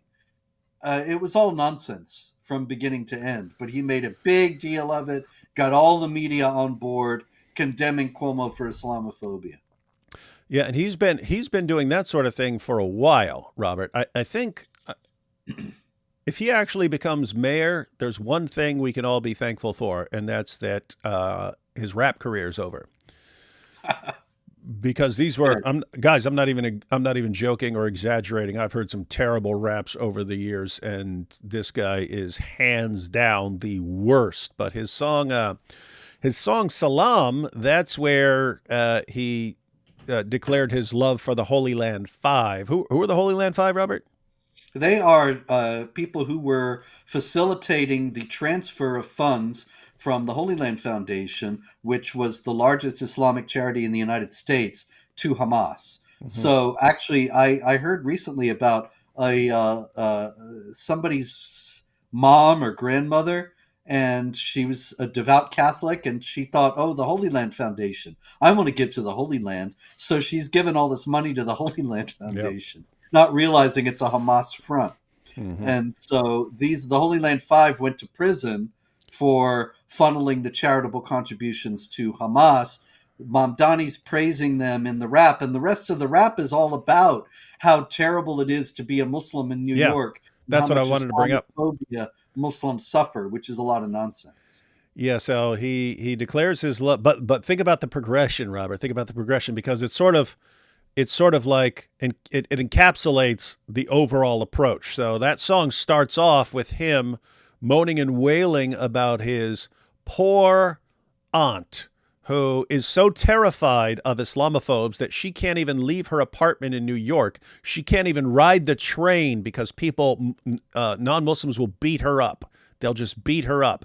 And so she has to live in fear her entire life, hiding in her apartment. It's like, dude, Mamdani, your dad is a professor at Columbia University. Your mom is a film producer, and you're about to be mayor of New York City, and you're complaining about how you're all victims in this horrible, horrible, oppressive, anti-Muslim country that you're in. It's weird that so many Muslims want to go to New York City when you can't even, you according to Zohran, you can't even walk out the door, and they just have to live in fear all their lives. But so he spends all this time portraying themselves as the victims. We're victims, we're victims, we're victims, we're victims, we're victims. I love the Holy Land Five. Why? Because you're all victims of oppression. So obviously you have to support the freedom fighters and so on. But also, now that you're bringing up your support for those who fund terrorism, no one can object. Or they're just like the bullies who beat up your poor aunt. You don't want to be like the bullies who beat up this guy's aunt, do you? All right, then shut up when he's supporting terrorism. There you go. Awesome stuff. Awesome stuff. Are we learning yet, everyone? Because this is, I mean, you could actually just write down the plan, the script, and then just give it to people across the country, across any Western nation, and it'll work. It'll work a lot. It'll work a lot. Oh, yeah. Mm-hmm. And they're doing it. That's what I was saying earlier. He's not the only one like this. And you got Omar Fateh in Minneapolis. There's going to be many more. And they're just following the same template. Mm-hmm. Alhamdulillah, there are 1 million Muslims in this city. 200,000 of us are registered to vote as Democrats. In the last election, only 7% of us voted. Now, I will not blame anyone because often it feels like there isn't much to vote for. But this June 24th, with early voting starting tomorrow, it is an opportunity. An opportunity for us to show that Muslims don't just belong in New York City, we also belong in City Hall. Because yesterday I stood on the debate and Andrew Cuomo stood next to me. And here was a man who was the governor for a decade, and he could not name a single mosque he had ever visited. He could not name it because he does not care. Yeah, but I care. That's why I'm here. I'm not here just to get in power. I'm here because I'm the one who cares. There you go. But it's important to note that he is saying that they haven't been voting, and that it's because they have not had anything much to vote for. And this might seem to be puzzling in light of what we were saying before about how they vote as a block and you're going to get 100% of the Muslim vote if they tell them to vote for you. But that's the thing, that they have not actually had an election where there was a Muslim vote in a Muslim candidate and one that they told people to vote for. So most of them didn't vote. Some of them voted, and that was that. But if they all tell them to vote for Mamdani, they all go. All right. Now we have another clip here. The pressure, no matter the attacks, I will not move on those principles. And I tell you, brothers and sisters of this masjid, that we have an opportunity starting tomorrow for early voting. You hear that? You hear that wind noise, ladies and gentlemen? That's a genius recording right next to a fan that's blowing around. Great job, guys. Great job. It's 101. If you're recording, don't be near the fan. I'll back it up. Anyway, just wanted people to be aware of that before they complain, what's the weird noise? I can't see it, but I guarantee there is a fan right beside this person. All right, here we go. No matter the attacks, I will not move on those principles. And I tell you, brothers and sisters of this masjid, that we have an opportunity, starting tomorrow for early voting until Election Day on June 24th, an opportunity to show that New Yorkers want that consistency. They want those principles. They want a belief in humanity. And alhamdulillah, in this city we have 1 million Muslims. 200,000 of us are registered as Democrats. But in the last election, only 7% of us voted. Now, we already heard from his last little speech that right now he's going to say, now, I get it. Sometimes it feels like there's not a lot to vote for. But now we've got a Muslim. Yep. Let's see. That he's okay. Go ahead. Okay. I will not judge anyone in our community because often it feels like there's not much to vote for. Shocker. But this year we have an opportunity. This guy memorized like a 2-minute speech and just runs around mosque to mosque to mosque to mosque to mosque.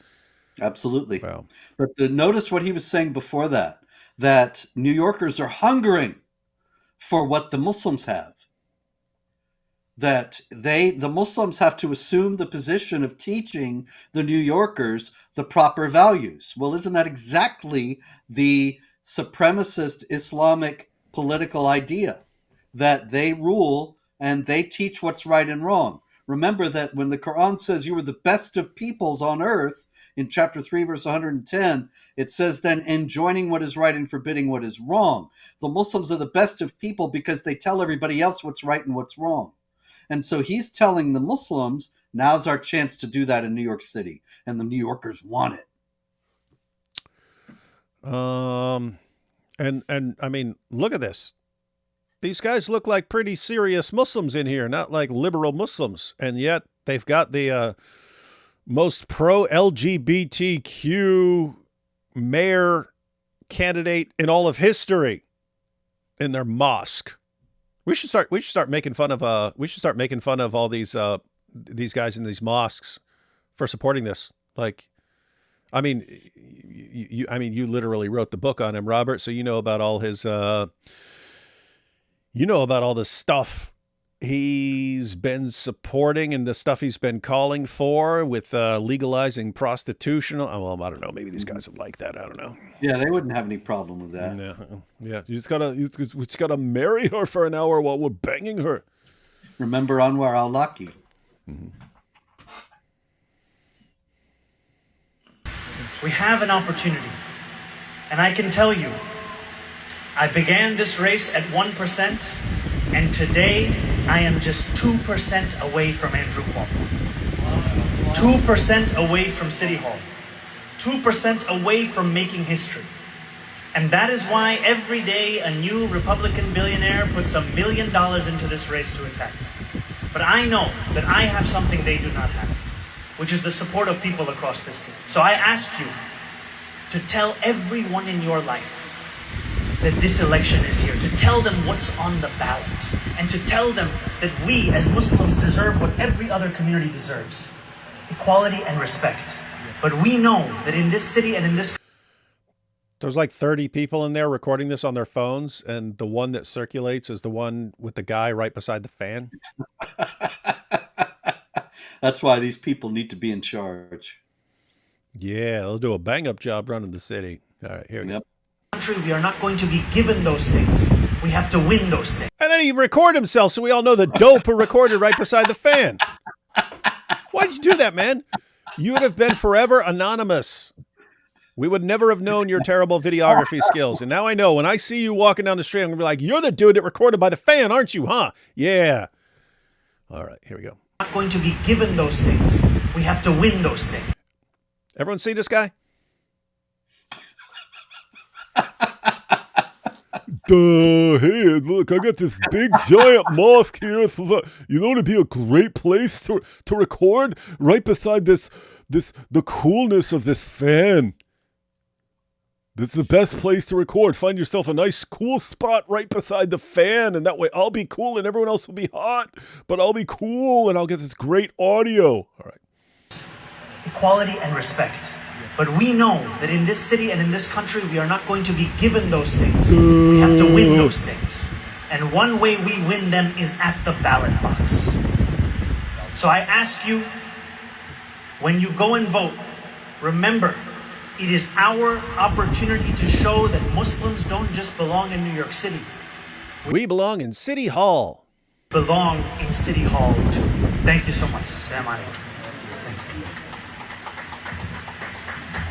Come on, you forgot you're in the mosque? You forgot you're in the masjid? What's going on? Just one. Alhamdulillah, the streets will flow with the blood of anyone who does not vote for Brother Mamdani. But you notice he's going to win equality and respect at the ballot box. Mm-hmm. And so, the funny thing about respect, ordinarily respect is earned.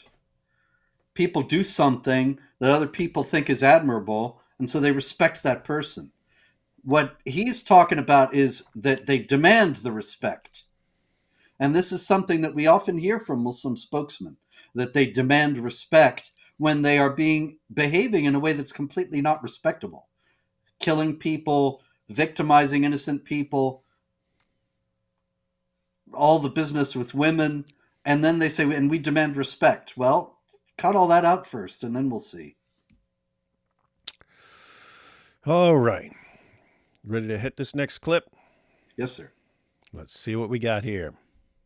Make sure that's affordable for all, and as it pertains to Israel and Palestine, that we have to ensure that there is peace, and that is the future that we have to fight for. But you won't say that Hamas should lay down their arms and give up leadership in Gaza. I don't really have opinions about the future of Hamas and Israel beyond the question of justice and safety. You all know he believes in global intifada. Of course he doesn't. Well, the thing about it is that he says, I don't have opinions about Hamas and Israel after he's been giving opinions about Israel, saying that Israel is committing genocide, Israel is doing all these terrible things. He's going to get Netanyahu arrested if he comes into New York, and then he doesn't have any opinions about Hamas. He won't say that Hamas should lay down its arms. It's very clear the man is pro-Hamas. Well, to be fair, he did say he loves the Holy Land Five. Yeah, there you go. Interesting stuff. Take a couple of super chats and then we'll jump into these last few video clips. Let's see. Yes, sir. Best way to respond to anti-Semitic celebrities with a huge following like WWE wrestler Sami Zayn, who posts anti-Israel propaganda every day across multiple platforms. Well, he's got a big platform and a ton of followers spreading his nonsense. You just have to consider yourself part of a big community that would respond to him. Because, in other words, you can't compete with his platform, but you combined with a lot of other people can get something across. Do you have any thoughts on this, Robert? Well, I'm not familiar with this guy, Me but neither. there is an awful lot Sounds of like anti-Israel sounds like a propaganda out. Probably, yeah. The thing about it is the only thing I've done all these years, the only thing I know how to tell anybody to do is just keep telling the truth. And if you see him saying something and it bothers you, then get the truth, make sure that you have it accurate, and do the research and put it out there. And maybe one person will see it, maybe 5, maybe 3 million, but you're putting it out there. That's the best you can do. D Wood upgrade his Turk. What's that? AP's Turkish, so I got an upgrade. I'm not a Turk. I'm one of the oppressed people from that land. No, anytime I have anyone other than AP on, they say I upgraded my Turk. Oh, yeah. Well, see, some people say, "Oh, he's a Turkish Christian, Spencer," because my family is from Turkey, but they were exiled for refusing to convert to Islam. They were not Turks.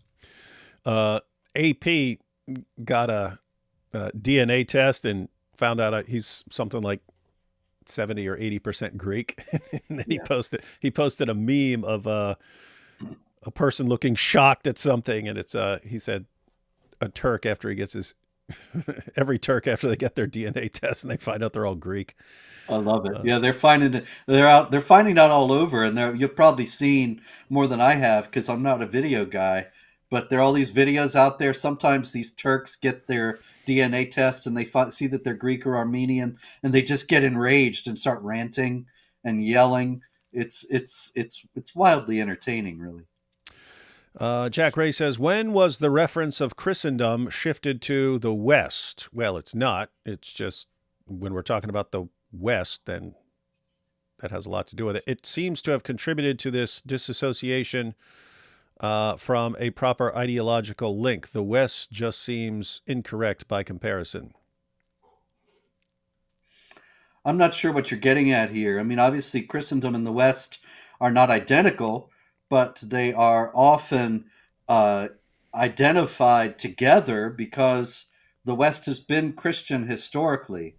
There are important Christian areas that are not considered part of the West. One of them is Turkey, which, of course, was the heartland of the Roman Empire, which was Christian for 1,000 years. You can see my book, Empire of God, about that.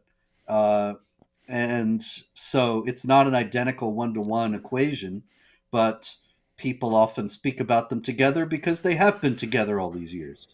Yeah, and a lot of the places where you still have large Christian majorities happen to be Western nations, a lot of them. I have a strong feeling it's not going to be real socialism this time either. Do you think? Surely it'll work this time. Robert, are you as busy as the Al Zut on that night?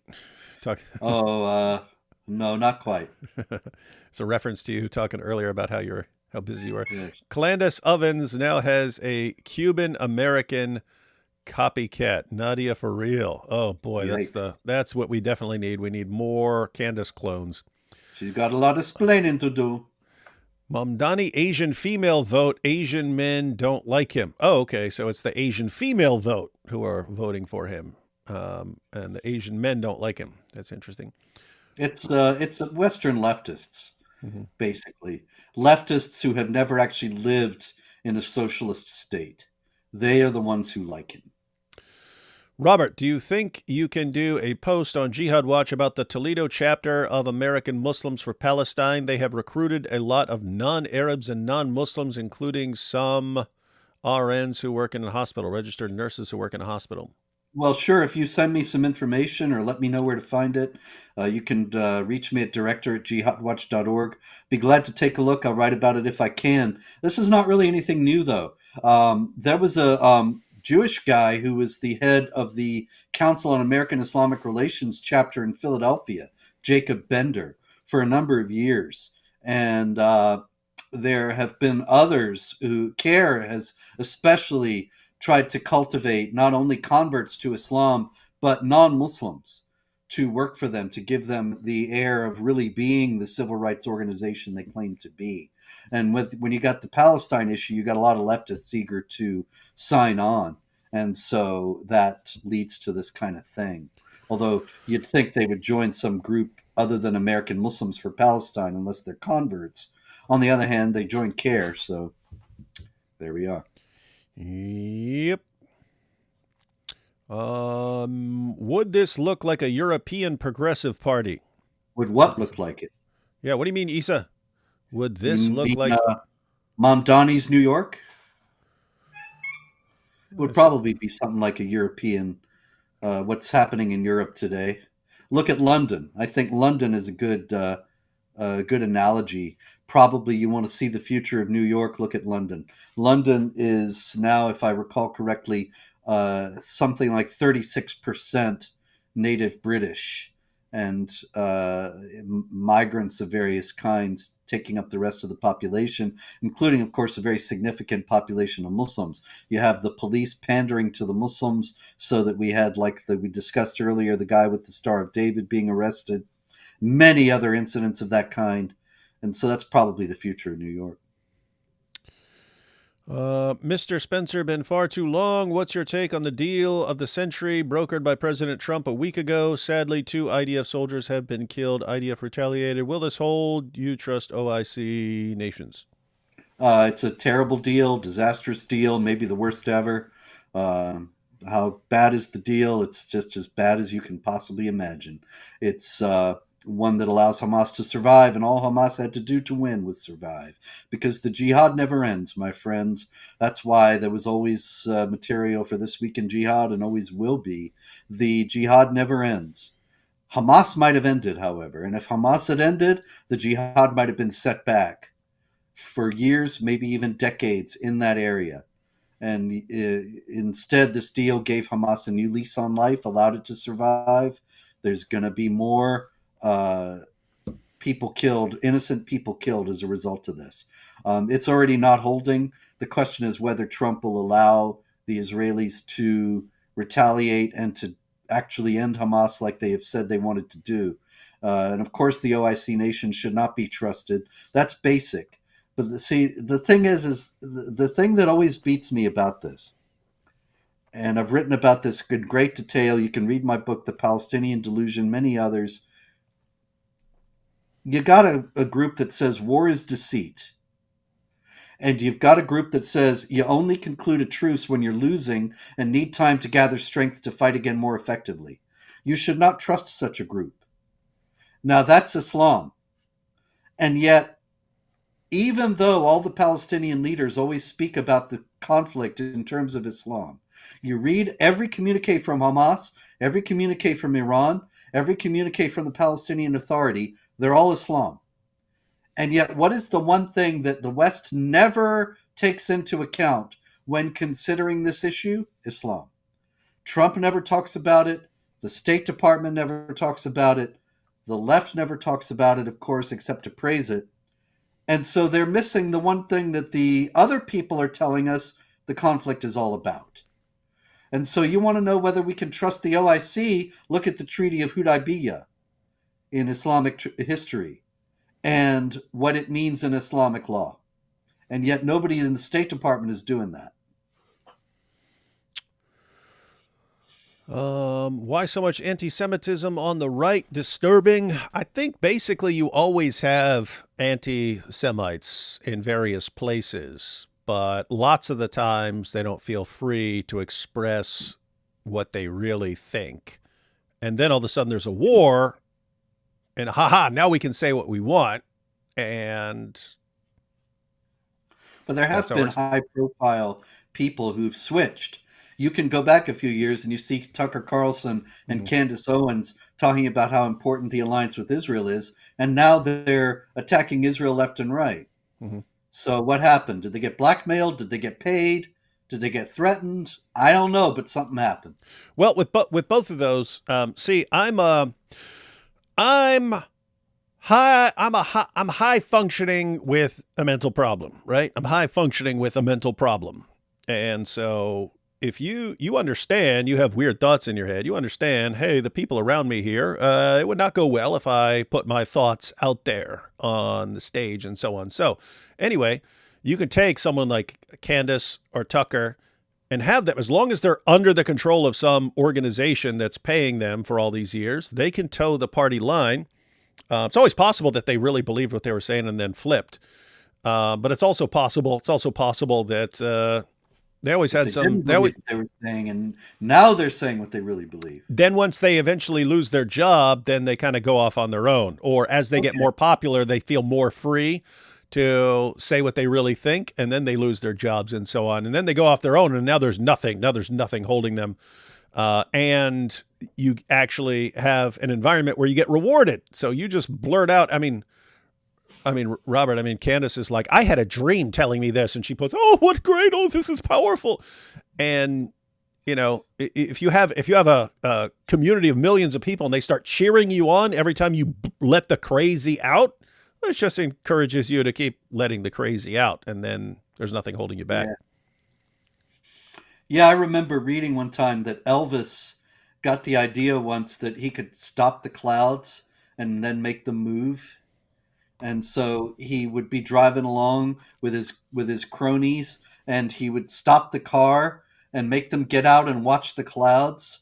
And then they would, after a while, if they wanted to get moving again, they would have to say, yeah, Elvis, we saw you move it.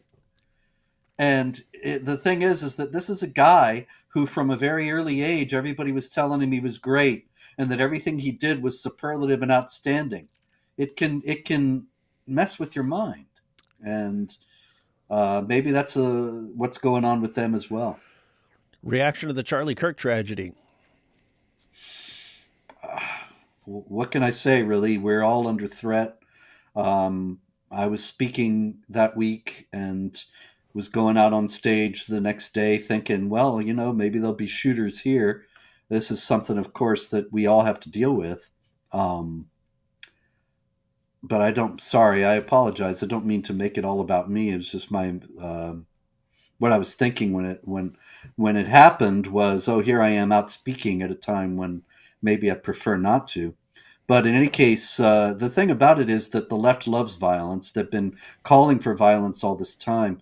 Violence is really the only tool in their box. It's not a bug, it's a feature, in other words. They talk about debate and about a political system where there's mutual opposition and so on, but they really don't believe in it. They want to stamp out dissent and have only their opinions heard, and they want to brutalize and kill those who disagree with them. And in this sense also, they're just like Islam, which has the death penalty for blasphemy. You burn the Quran and they'll kill you. You criticize Muhammad and they'll kill you, etc., etc., etc. So it's just the way that the opposition works.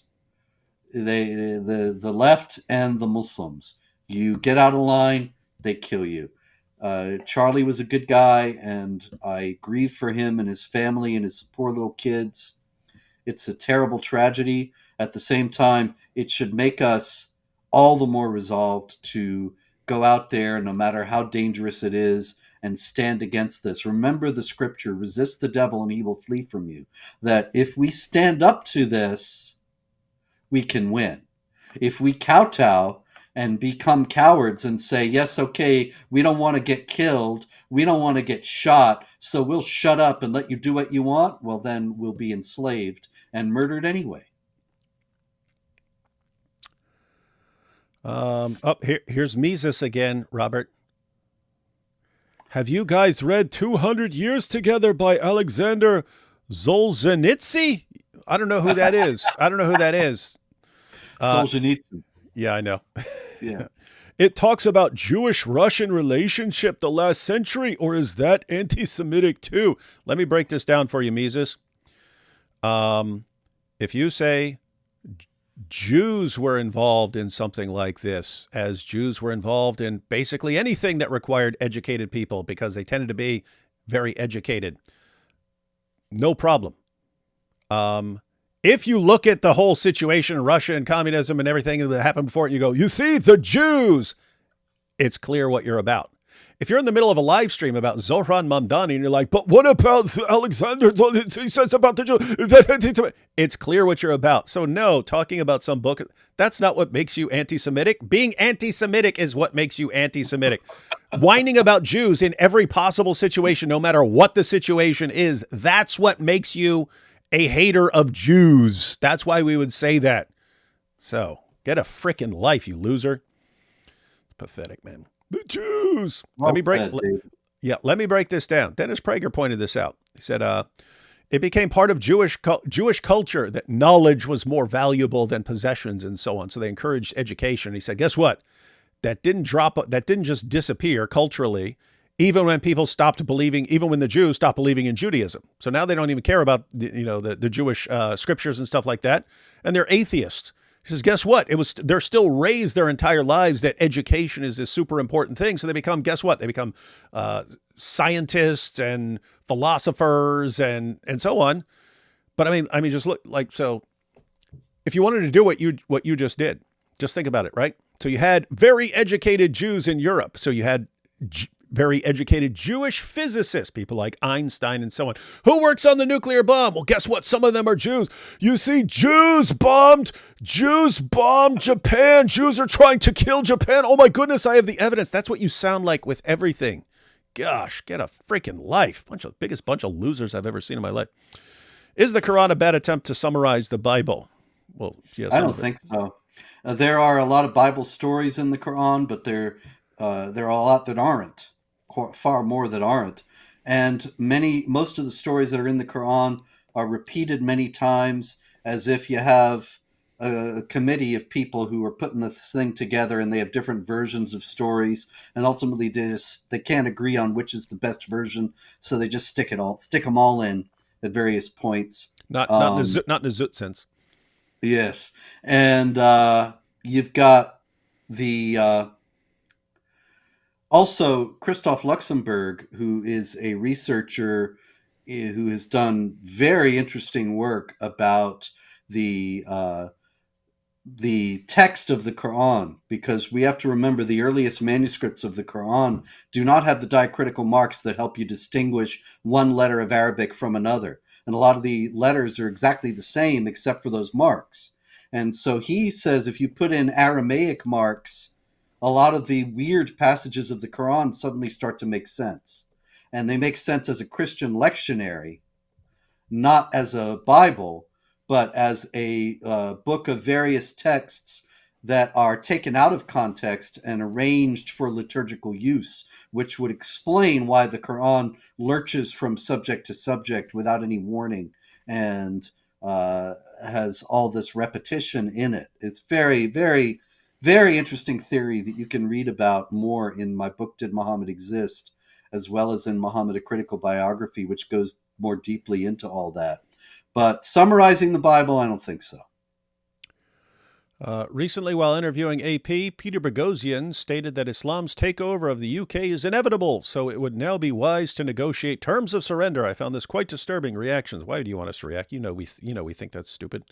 Muslims are 6.5%. Yeah, Muslims are 6.5% of the UK population. Yeah, if they just continue being cowards for the next several decades, then they're in trouble. But seriously, negotiating surrender? Why are you bringing that up, man? No, this is the thing. The British could solve this problem. They do not have to die unless they want to. Mm-hmm. But they could, in the first place, stop bringing in stop bringing in the migrants. Excuse me. That's step one. They still got these guys arriving every day, boats across the channel and so on. Stop bringing them in. That's one. Second, deport all the non-citizens, especially the illegals. Third, especially anyone has ever said anything pro-jihad or pro-Sharia or anything else. Exactly. Then the people who are pro-jihad, they go first. And then you go to the Muslim communities and you say, we have one law here. Sharia courts are closing. We have one set of laws for all the people. You want to obey those laws? Okay. Then you don't want to obey those laws, you will pay the penalties. Stop coddling the Muslim criminals. Stop giving them light sentences. Stop punishing the native population for resisting. All these things could bring Britain back to health. But they don't want to do them. That's why they're in trouble. You don't need to negotiate terms of surrender unless you want to. A lot of people want to. Yeah, so it's not the strength of Islam. Islam is pathetic and weak. It's that the leaders are even more pathetic and weaker. And so guess what? Get some leaders with some balls and really, I mean, just the general population, even apart from your leaders. My goodness, if the population of Great Britain learned some basic information about Muhammad and learned the Islamic dilemma, Muslims aren't going to want to raise their kids around you if they're hearing all about Muhammad the entire time. Yeah, see, there's all this dawah going on, and nothing is being done on the other side, aside from David and a few of the other YouTubers. But there's no effort in the churches in Britain or in any other organization to fight back against the dawah, to counter the dawah, much less to try to convert Muslims to Christianity or anything else for that matter. And so what if they did? What if every kid on the street in Britain knew the Islamic dilemma or knew something else that would make them put Muslims on the defensive? That would change the whole ballgame. But nobody's doing it. Rick said, City Hall is code word for Momo. We belong in. So when he says we belong in City Hall, it's a Zoot reference. to being in Momo. Yet more examples of why we say without lies, Islam dies. Mm-hmm. Yeah. David and Robert, your humble opinion. Week ago, Pentagon just signed Qatari Air Force Base in Idaho. See, it's stupid. They don't know any. Trump 9 years ago said Qatar was a chief sponsor of terrorism. Apparently, he forgot. What's going on? Why does he think they've given it all up? This is incredibly short-sighted, and it's based on willful ignorance regarding what Qatar is all about. And I'm guessing that's part of some deal. Hey, you got to support my deal here, and then I'll support you like this. And okay, we'll go with that. All right, last one here. Limerick. There once was a man called Mamdani who loves the five that gave Hamas money. Pretends to love LGBT. Guess tomorrow they'll see that electing Mamdani was not all that funny. All right, you have a little work on your meter. You got to change a couple words. But overall, very, very, very solid limerick there. B+. Yep. All right. And you heard that from the greatest poet of our generation. The poet laureate Yep, of all Western civilization. All right. We ready to check out these last few clips here? Okay, I think they might just reinforce stuff we've already done, but we'll see. We can always reinforce stuff. And guys, reminder, Robert has a book on Zohran Mamdani. So if you are at all interested, I understand some people might be on the other side of the world and aren't really concerned with what happens in New York, but a lot of people are concerned with what happens in New York. So you got the book there, but the link to get the book is in the description box. The link to the book is in the description box. It's right there. All right. Now we have more from the apparent next mayor of the richest city in the world. Here we go. I am someone who I would say am less comfortable with the idea of banning the use of certain words, and that I think it is more evocative of a Trump-style approach to how to lead a country. I'm on the same page here. I'm not in favor of banning words, so keep going, Zohran. Well, wait a minute. Well, see, this is the thing he was saying about globalize the intifada. And nobody was saying ban the phrase or arrest people who say it. They were saying this is a call to kill innocent Jews everywhere in the world. And so do you endorse that? And he says, I don't want to ban anything. I'm in favor of the freedom of speech. That's like Trump. Well, Trump's not in favor of restricting the freedom of speech either. So in the first place, he's demonizing Trump on false pretenses. And in the second place, he's completely strawmanning the issue, which is not about banning any phrase at all, but about whether he condemns killing innocent Jews. Pretty smart. So, guys, the last intifada, I think between 100 and 200 suicide bombings and so on. I think around 1,000 Israelis died and about 3,000 Palestinians. And that was the last intifada. And what do you have? You have people calling to globalize this, just attacking Jews by any means possible. And then Zohran asked, hey, do you have a problem with globalizing the intifada? And, well, I'm not in favor of banning words. So you're saying that's what he's responding to here. I'm going to back up just so everyone knows what he's responding to here. So here he's being asked about globalize the intifada. Does he condemn it? And here's his response. I am someone who I would say am less comfortable with the idea of banning the use of certain words, and that I think it is more evocative of a Trump-style approach to. That's brilliant. I'm not in favor of banning words. That's Trump, everyone. Oh, that's Trump. We don't want to be like Trump. Yeah, globalize the intifada. Globalize the intifada. Brilliant, brilliant, brilliant. Evil, but brilliant. How to lead a country.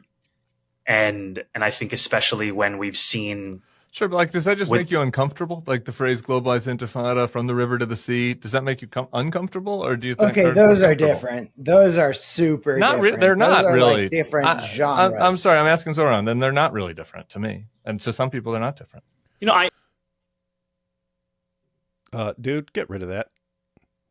Does this dude have a neon flamingo beside him? All right, dude. Looks like it. Some people are not different.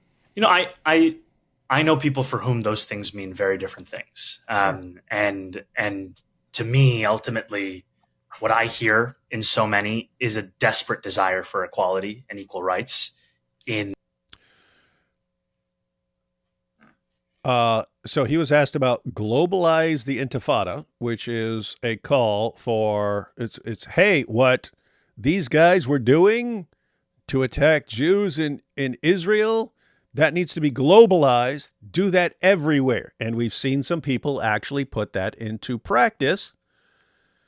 And then the other was from the river to the sea, which the river, for all you Mamdani fans who don't know basic geography, the river is the Jordan River and the sea is the Mediterranean. And the call from the river to the sea, Palestine will be free, means you're wiping out Israel. You're wiping out Israel and giving it to Muslims. And he just said, I hear a cry for equality. Well, I mean, seriously, you could, at this point, you could just make up anything that's appealing to his leftist audience. You could say, when I hear globalize the intifada, I hear a call for LGBTQ rights. When I hear from the river to the sea, Palestine will be free, all I hear is seize the means of production to get our communist utopia. It's like you could just make up any. We know what those slogans are about, you giant jackass. My goodness, man. In standing up for Palestinian human rights. And I think what's difficult also is that the very word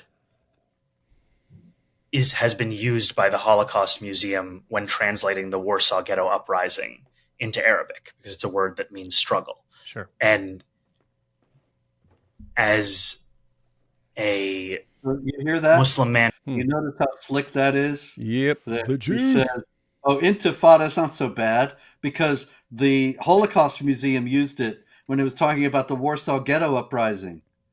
Well, okay, maybe that's true, but it doesn't mean that the people who are chanting globalize the intifada are talking about the Warsaw Ghetto Uprising. They're talking about killing Jews today. And he's just completely obfuscating the issue. Let me see. I just looked it up. I'm not sure about this because I just did a search right now. It says, so I said, did a Holocaust museum use the word intifada? No, a Holocaust museum did not use intifada as a term in reference to the Holocaust. Intifada refers to the Palestinian uprisings against Israel, while the Holocaust was a systematic state-sponsored persecution and murder of 6 million Jews by the Nazi regime and its collaborators. These are two distinct let's see. Hang on, let me find out where. I don't think that's right. There must be something he's pointing to. Maybe. He might be making it up.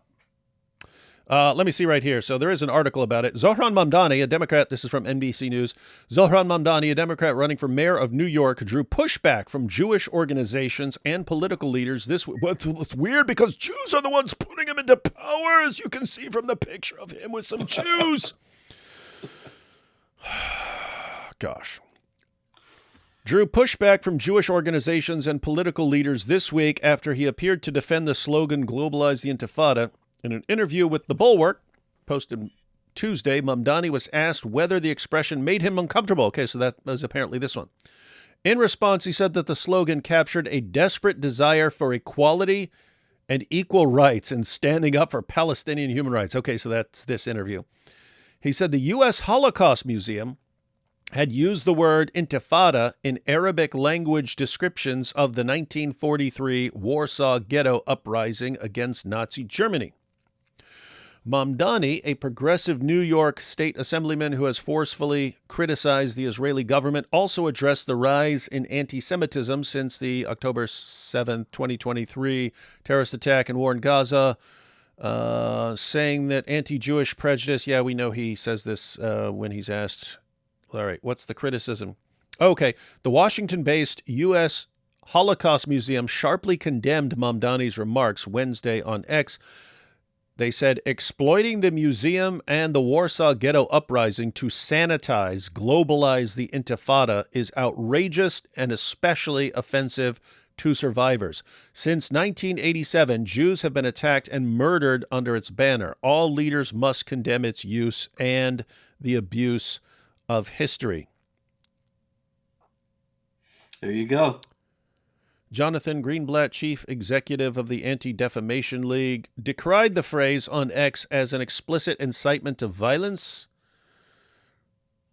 Representative Dan Goldman, Democrat, New York, who is Jewish, said in a statement that the word intifada is well understood to refer to the violent terror attacks against innocent Israeli civilians that occurred during the first and second intifadas.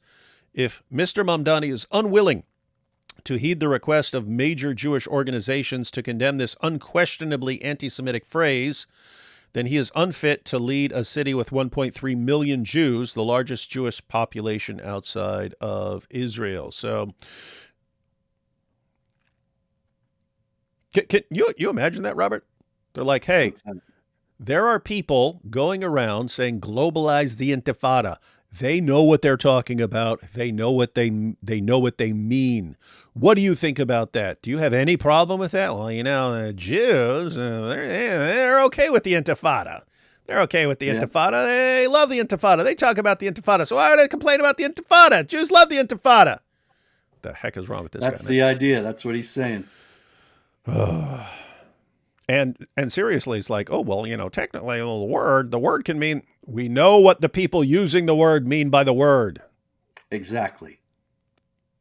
I grew up post 9/11. I'm all too familiar in the way in which Arabic words can be twisted, can be distorted, can be used to justify any kind of meaning. Yeah. And I think that's where it leaves me with a sense that what we need to do is focus on keeping Jewish New Yorkers safe, and the question of the permissibility of language is something that I haven't. If you're talking about protecting Jewish New Yorkers, which is very important to you while you're running, because you do have some Jewish voters. If you actually want to keep them safe, you should probably have a problem with globalizing the Intifada. Even if we're not talking about banning words. I'm not talking about banning words. Nobody's talking about banning words. Literally no one is talking about banning the word Intifada. We're saying... It's a total straw man when he says that. Yeah, we're saying, do you have a problem with when people are chanting globalize the Intifada? Do you have a problem with that? Well, you know, I mean, in the Holocaust Museum, I'm seeing Jews love that. All right. You're a lying, evil scumbag. Ready for the next one, Robert? What's that now? Yeah, let's go. Got two more clips. Let's see what we have here. There's still, this illusion, and it's partially a result of settler colonialism, that all of us can become New Yorkers, that all of us can settle into the city. And yet there would be these moments where I would be reminded by someone whose intent was to tell me that you do not belong. And someone telling him, he's a poor Muslim victim. That's when he talks most about Islam, when he talks about how bad New York is to Muslims. So just to be clear, Robert, this is a family of immigrants. One is a professor at Columbia University. The other parent is an award-winning film producer. Yeah, and people should know. She directed, but in any case, she was deeply involved in Mississippi Masala with Denzel Washington, big hit movie, The Reluctant Fundamentalist, several other hit movies, and this is a multimillionaire we're talking about, a world-renowned filmmaker. And her husband, Mahmoud Mamdani, is a communist writer, an avowed Marxist, who has written some very influential books, including Good Muslim, Bad Muslim. To remember when it came out in 2005, and he's arguing in it that jihad is not anything to worry about. It's really just the big bad West that the poor Muslims are reacting to. And he grew up in this environment of privilege and wealth. So family of immigrants. They travel here from another country. Dad is a professor at an Ivy League university. Mom is an Academy Award-winning film producer, and he's about to be mayor of the richest city in the world, and he's complaining about being a victim. That's about the size of it. Why? Because if you can convince Westerners that you're a victim, it is the easiest way to manipulate them. All right. And one of those first moments was on 9/11, when, before I knew what had happened, my teacher had pulled me and a Muslim classmate of mine out of the class and told us that something has happened and you may be bullied. And I want you to tell me if that happens. And frankly, I was lucky because most Muslim students in the city were not given that kind of care from their teachers. And yet in that moment, I realized that I was not simply another classmate in a middle school. I was distinct. And there was a marker of that distinction on me. And it was something. So hang on. He's saying that, wait, now he's a victim because his teacher said, hey, if anyone bothers you over this. Exactly. Nobody bothered him, mind you, but he's still whining because his teacher said, let me know because I want to protect you. I would be reminded of again and again. Something when we came back from a trip abroad, being pulled aside at JFK by immigration agents in a double mirrored room, sitting me down on my own while my family was outside, and asking me if I had just attended a terrorist training camp, and if I had intentions of attacking this country, and if so, what were those plans? And it's something that has continued in the time since, where a few months ago, I went with a client of mine to a bankruptcy court, and as we're going into the court, the security guard takes me aside and pats me down with additional care and asks me multiple times if I have any weapons of mass destruction on me. And in these moments, the sense of not knowing where home is, they're amplified by what I would see around me. Poor guy. Those questions going to be the most persecuted mayor of New York City in history. Yeah. Those questions about that the immigration officials asked him, in the first place, anybody who's ever been out of the country and comes back in knows immigration officials are jerks. And they ask you questions that are designed to provoke you. Yeah. They have done They're it looking to for me. your reaction. They're looking for your reaction. Precisely. They are looking for your reaction. They don't really think that some guy is going to say, yes, I'm a terrorist. I was just plotting in a terrorist training camp to destroy the U.S. Here are my weapons of mass destruction. They want to see how you're going to react, because it's possible that you will react in a way that will make them realize that there is some reason to look at you more closely. And so he's whining about this. This is something that everybody, Muslim and non-Muslim, goes through at the border. I remember a guy I was speaking in Canada. I was coming back from Canada, and the guy says, what do you do? I'm a writer. What do you write? I write about terrorism. What makes you think you know anything about terrorism? And he's making me explain all this basic stuff to him as if I was on trial or something. And it's just, you got to do it if you want to get back in.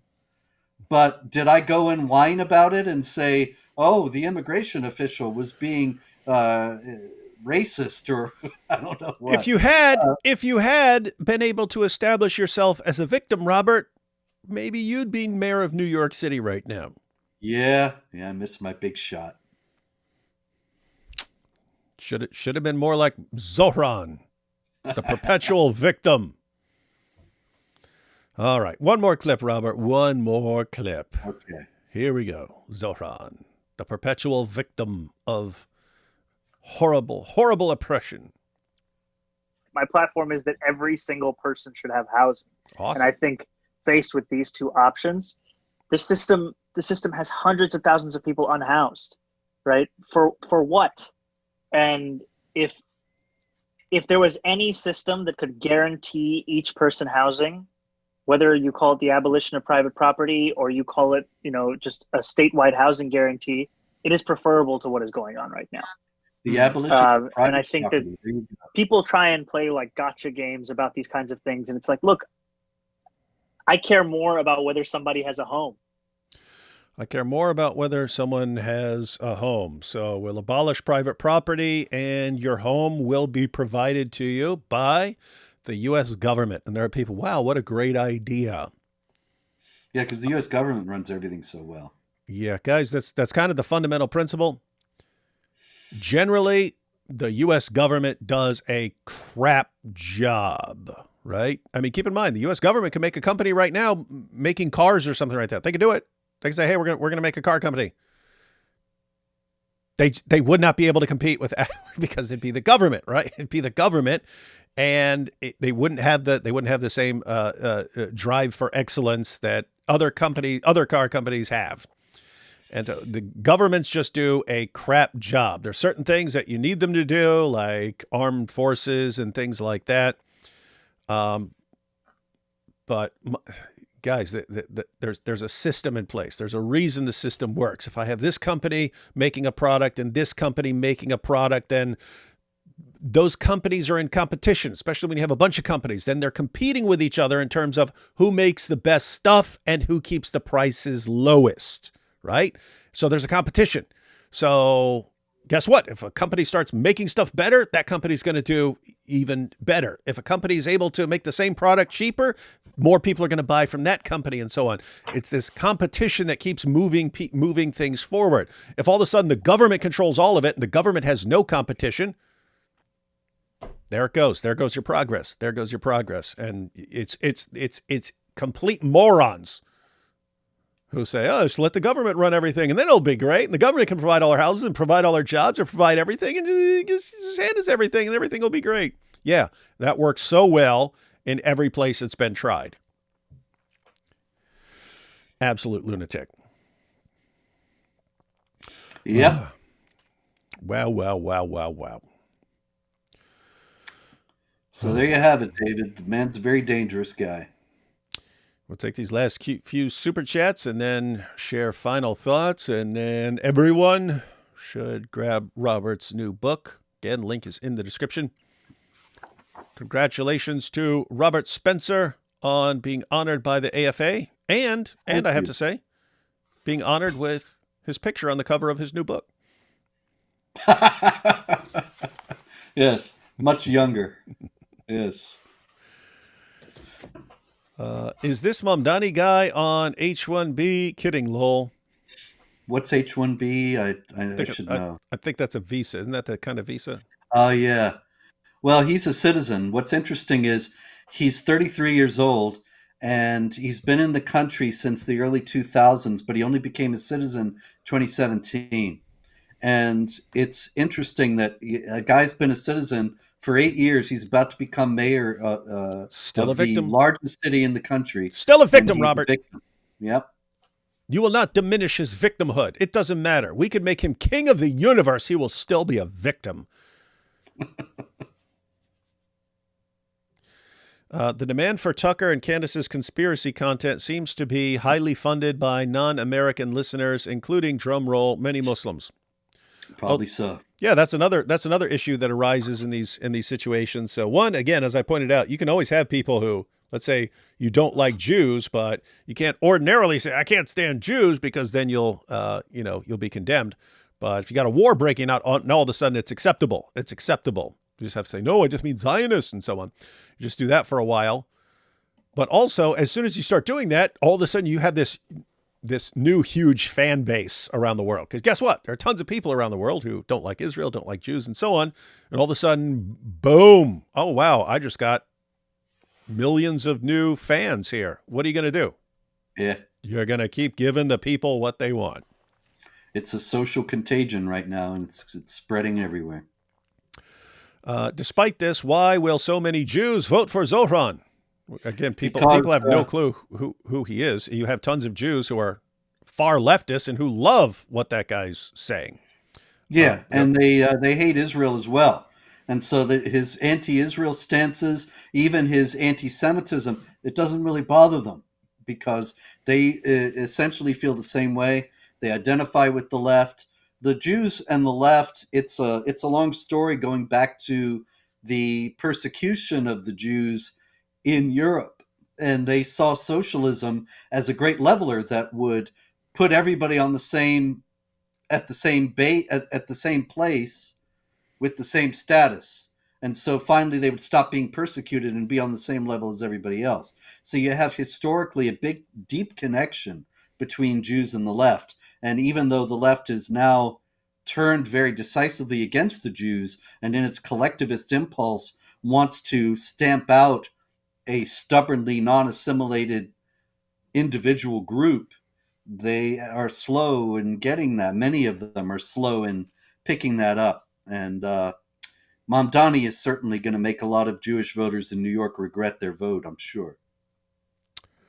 I suspect so. I can't wait to read your new books, Robert. Your others are excellent. Thank you very much. This one's right available now. Go to Amazon. It's right there. Link is in the description. Quran means lectionary in Syriac. Was the Quran originally a Syriac lectionary that got hijacked, and Islam was originally founded on Syriac Christianity? Yeah, that is kind of Christoph Luxemburg's contention. And there's some evidence for it, particularly if you read his books, which I highly recommend. But you can also read the Critical Quran, particularly toward the end of chapter 5, Surah 5, where there is the table that comes down from heaven, and Luxemburg makes a very strong case about this being actually a description of the Eucharist from this Aramaic Christian substratum of the Quran. And there are other passages that describe Christmas and other things that are not Islamic that are clear from when you strip out the Arabic diacritical marks and put in Aramaic diacritical marks. It's a theory, as are all of these things, but it's deeply compelling in many ways, and there are indications. I mean, that's another thing he says, actually, that the mysterious letters, that start so many Quran chapters, Aleph, Lam, Mim. Exactly. That those are just the ones I was saying. That they are actually abbreviations for various lectionary. I mean, they're lectionary markers. Like you read this, and then you read this part Aleph, and then you go to Lam to the other part and read that after this, and then read Mim, the third part. And that's how lectionaries work. That they tell you, after you read this, go here, and so on. And so that's his theory about what those letters mean. But there's a great deal more to it. Savannah asks, have you or Roberto watched The Dragon's Prophecy by Dinesh D'Souza? No, I have not. I have not had the ability to do that. I've been so busy with everything, and really videos. Me too. They take so long. I don't mean to disparage anybody that makes videos, but I can watch something for 2 hours, or I can read it in 10 minutes. And earlier you already said never listen to anyone who has a YouTube channel. Yes, read books, people. Do you think New York City will wake up in 4 years or no? Here's the thing. Again, as I mentioned, Zohran might get into power and might get a stern talking to from people who are actually pulling the strings and say, okay, you can do one or two things, but you're not doing all this stuff, and you're not going to turn this. You're not going to destroy this city. So do a couple things. And know your role and shut your mouth and be a pretty face for everybody. That's what you're here for. But no, we cannot let you completely ruin the richest city in the world. We would go down and hit. This would actually destroy us in the long run. So it's possible that he doesn't do as much damage as he could do, or as we think he might do. But here's the thing. If he actually does a ton of the damage, in other words, here's where the real damage comes in, guys. It's if he goes after the rich people. It doesn't have to, if you have hundreds of thousands, which they do, if you have hundreds of thousands of millionaires, they don't all need to leave. If you just get a good portion of them are like, you know what? If these guys are really not liking me here, if they're not liking me, why am I going to be here? If they're going to target me and view me as an enemy, and now I have to use my money to pay for everyone else's bus rides. You know what? I'm going to go someplace else where I don't have to pay for people's bus rides. If you have a ton of people leave, again, you've already done the damage. It doesn't matter if New York City wakes up after that. Damage will have been done. You're not getting these people back. It's not going to be the next mayor comes in, hey, everyone come back. You've already moved.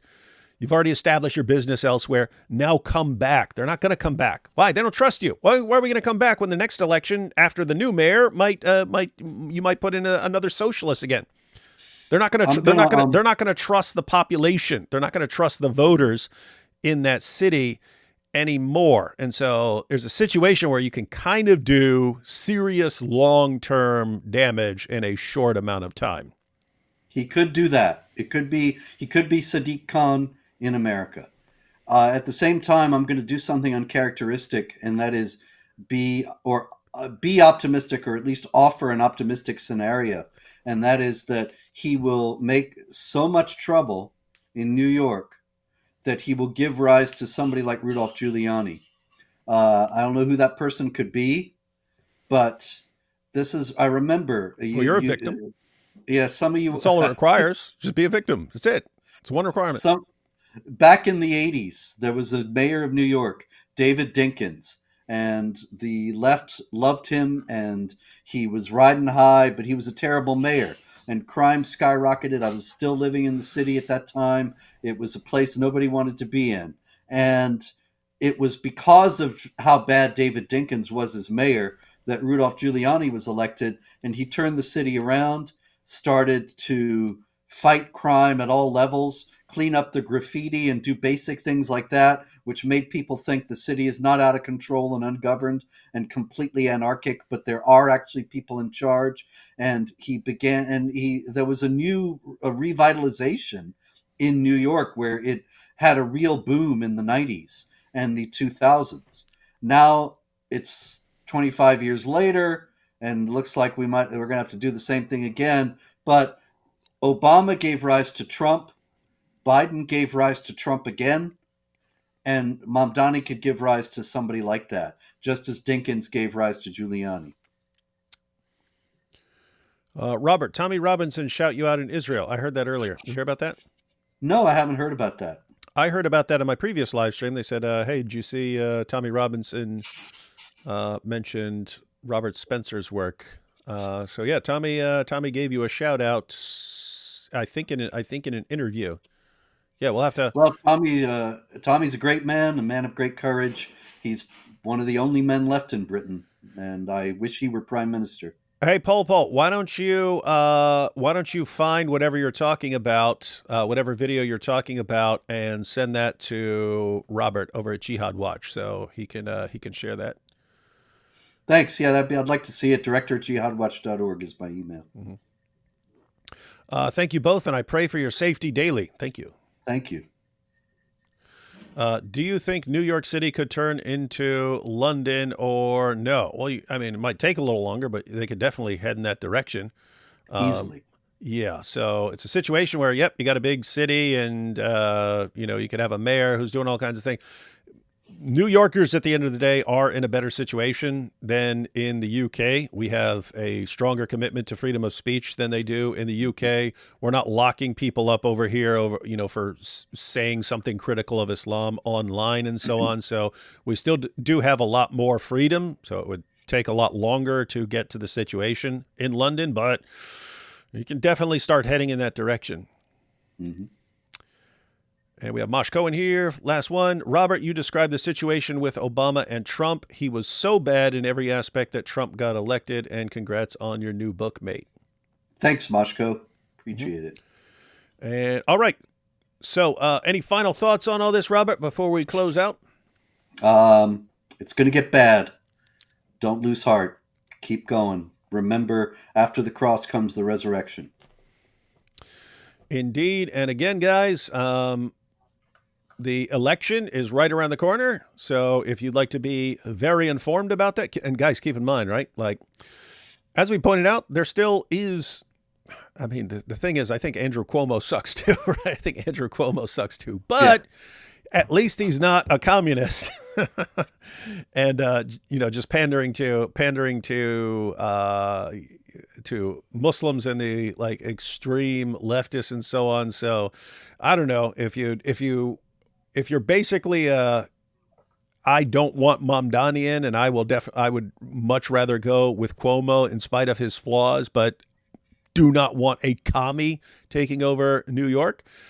You do still have time, as we pointed out. If you do the math, if Sliwa were to drop out and those people were to vote, then you've got a race. You've got an almost even race. So if you want to do something, I would advise you to grab Robert's book on Mamdani. Link is in the description, and use that material on social media all day, every day up until the election. That would be your best bet for actually doing something. And if you get enough people doing that, a bunch of people grab a book, some people make videos, a bunch of people go all over social media pointing stuff out. Because again, I mean, I saw this. Mamdani won the primary. They're going around asking people. They had no clue what his policies were. It's just, he's the young guy who's everywhere, who's running around everywhere. Oh, the young guy. Oh, the young Democrat. Oh yeah, we don't like the old Democrat. We like the young Democrat. And they had no idea what they were. And once he had it, then they start finding out what this guy's all about. But it's like, we're locked in now. What are we going to do? He won the primary. We're stuck with him. So yeah, so all up to you guys, all up to you. And finally, miss your weekly vids, but excited for the book. That's good. Thanks. And trying to think, anything else? I got nothing. All right, guys. So you heard it all here. And if Mamdani becomes mayor and completely destroys New York City, look on the bright side. We'll be able to spend the rest of our lives telling you yet again, as we have for many years, we told you so. Catch y'all next time.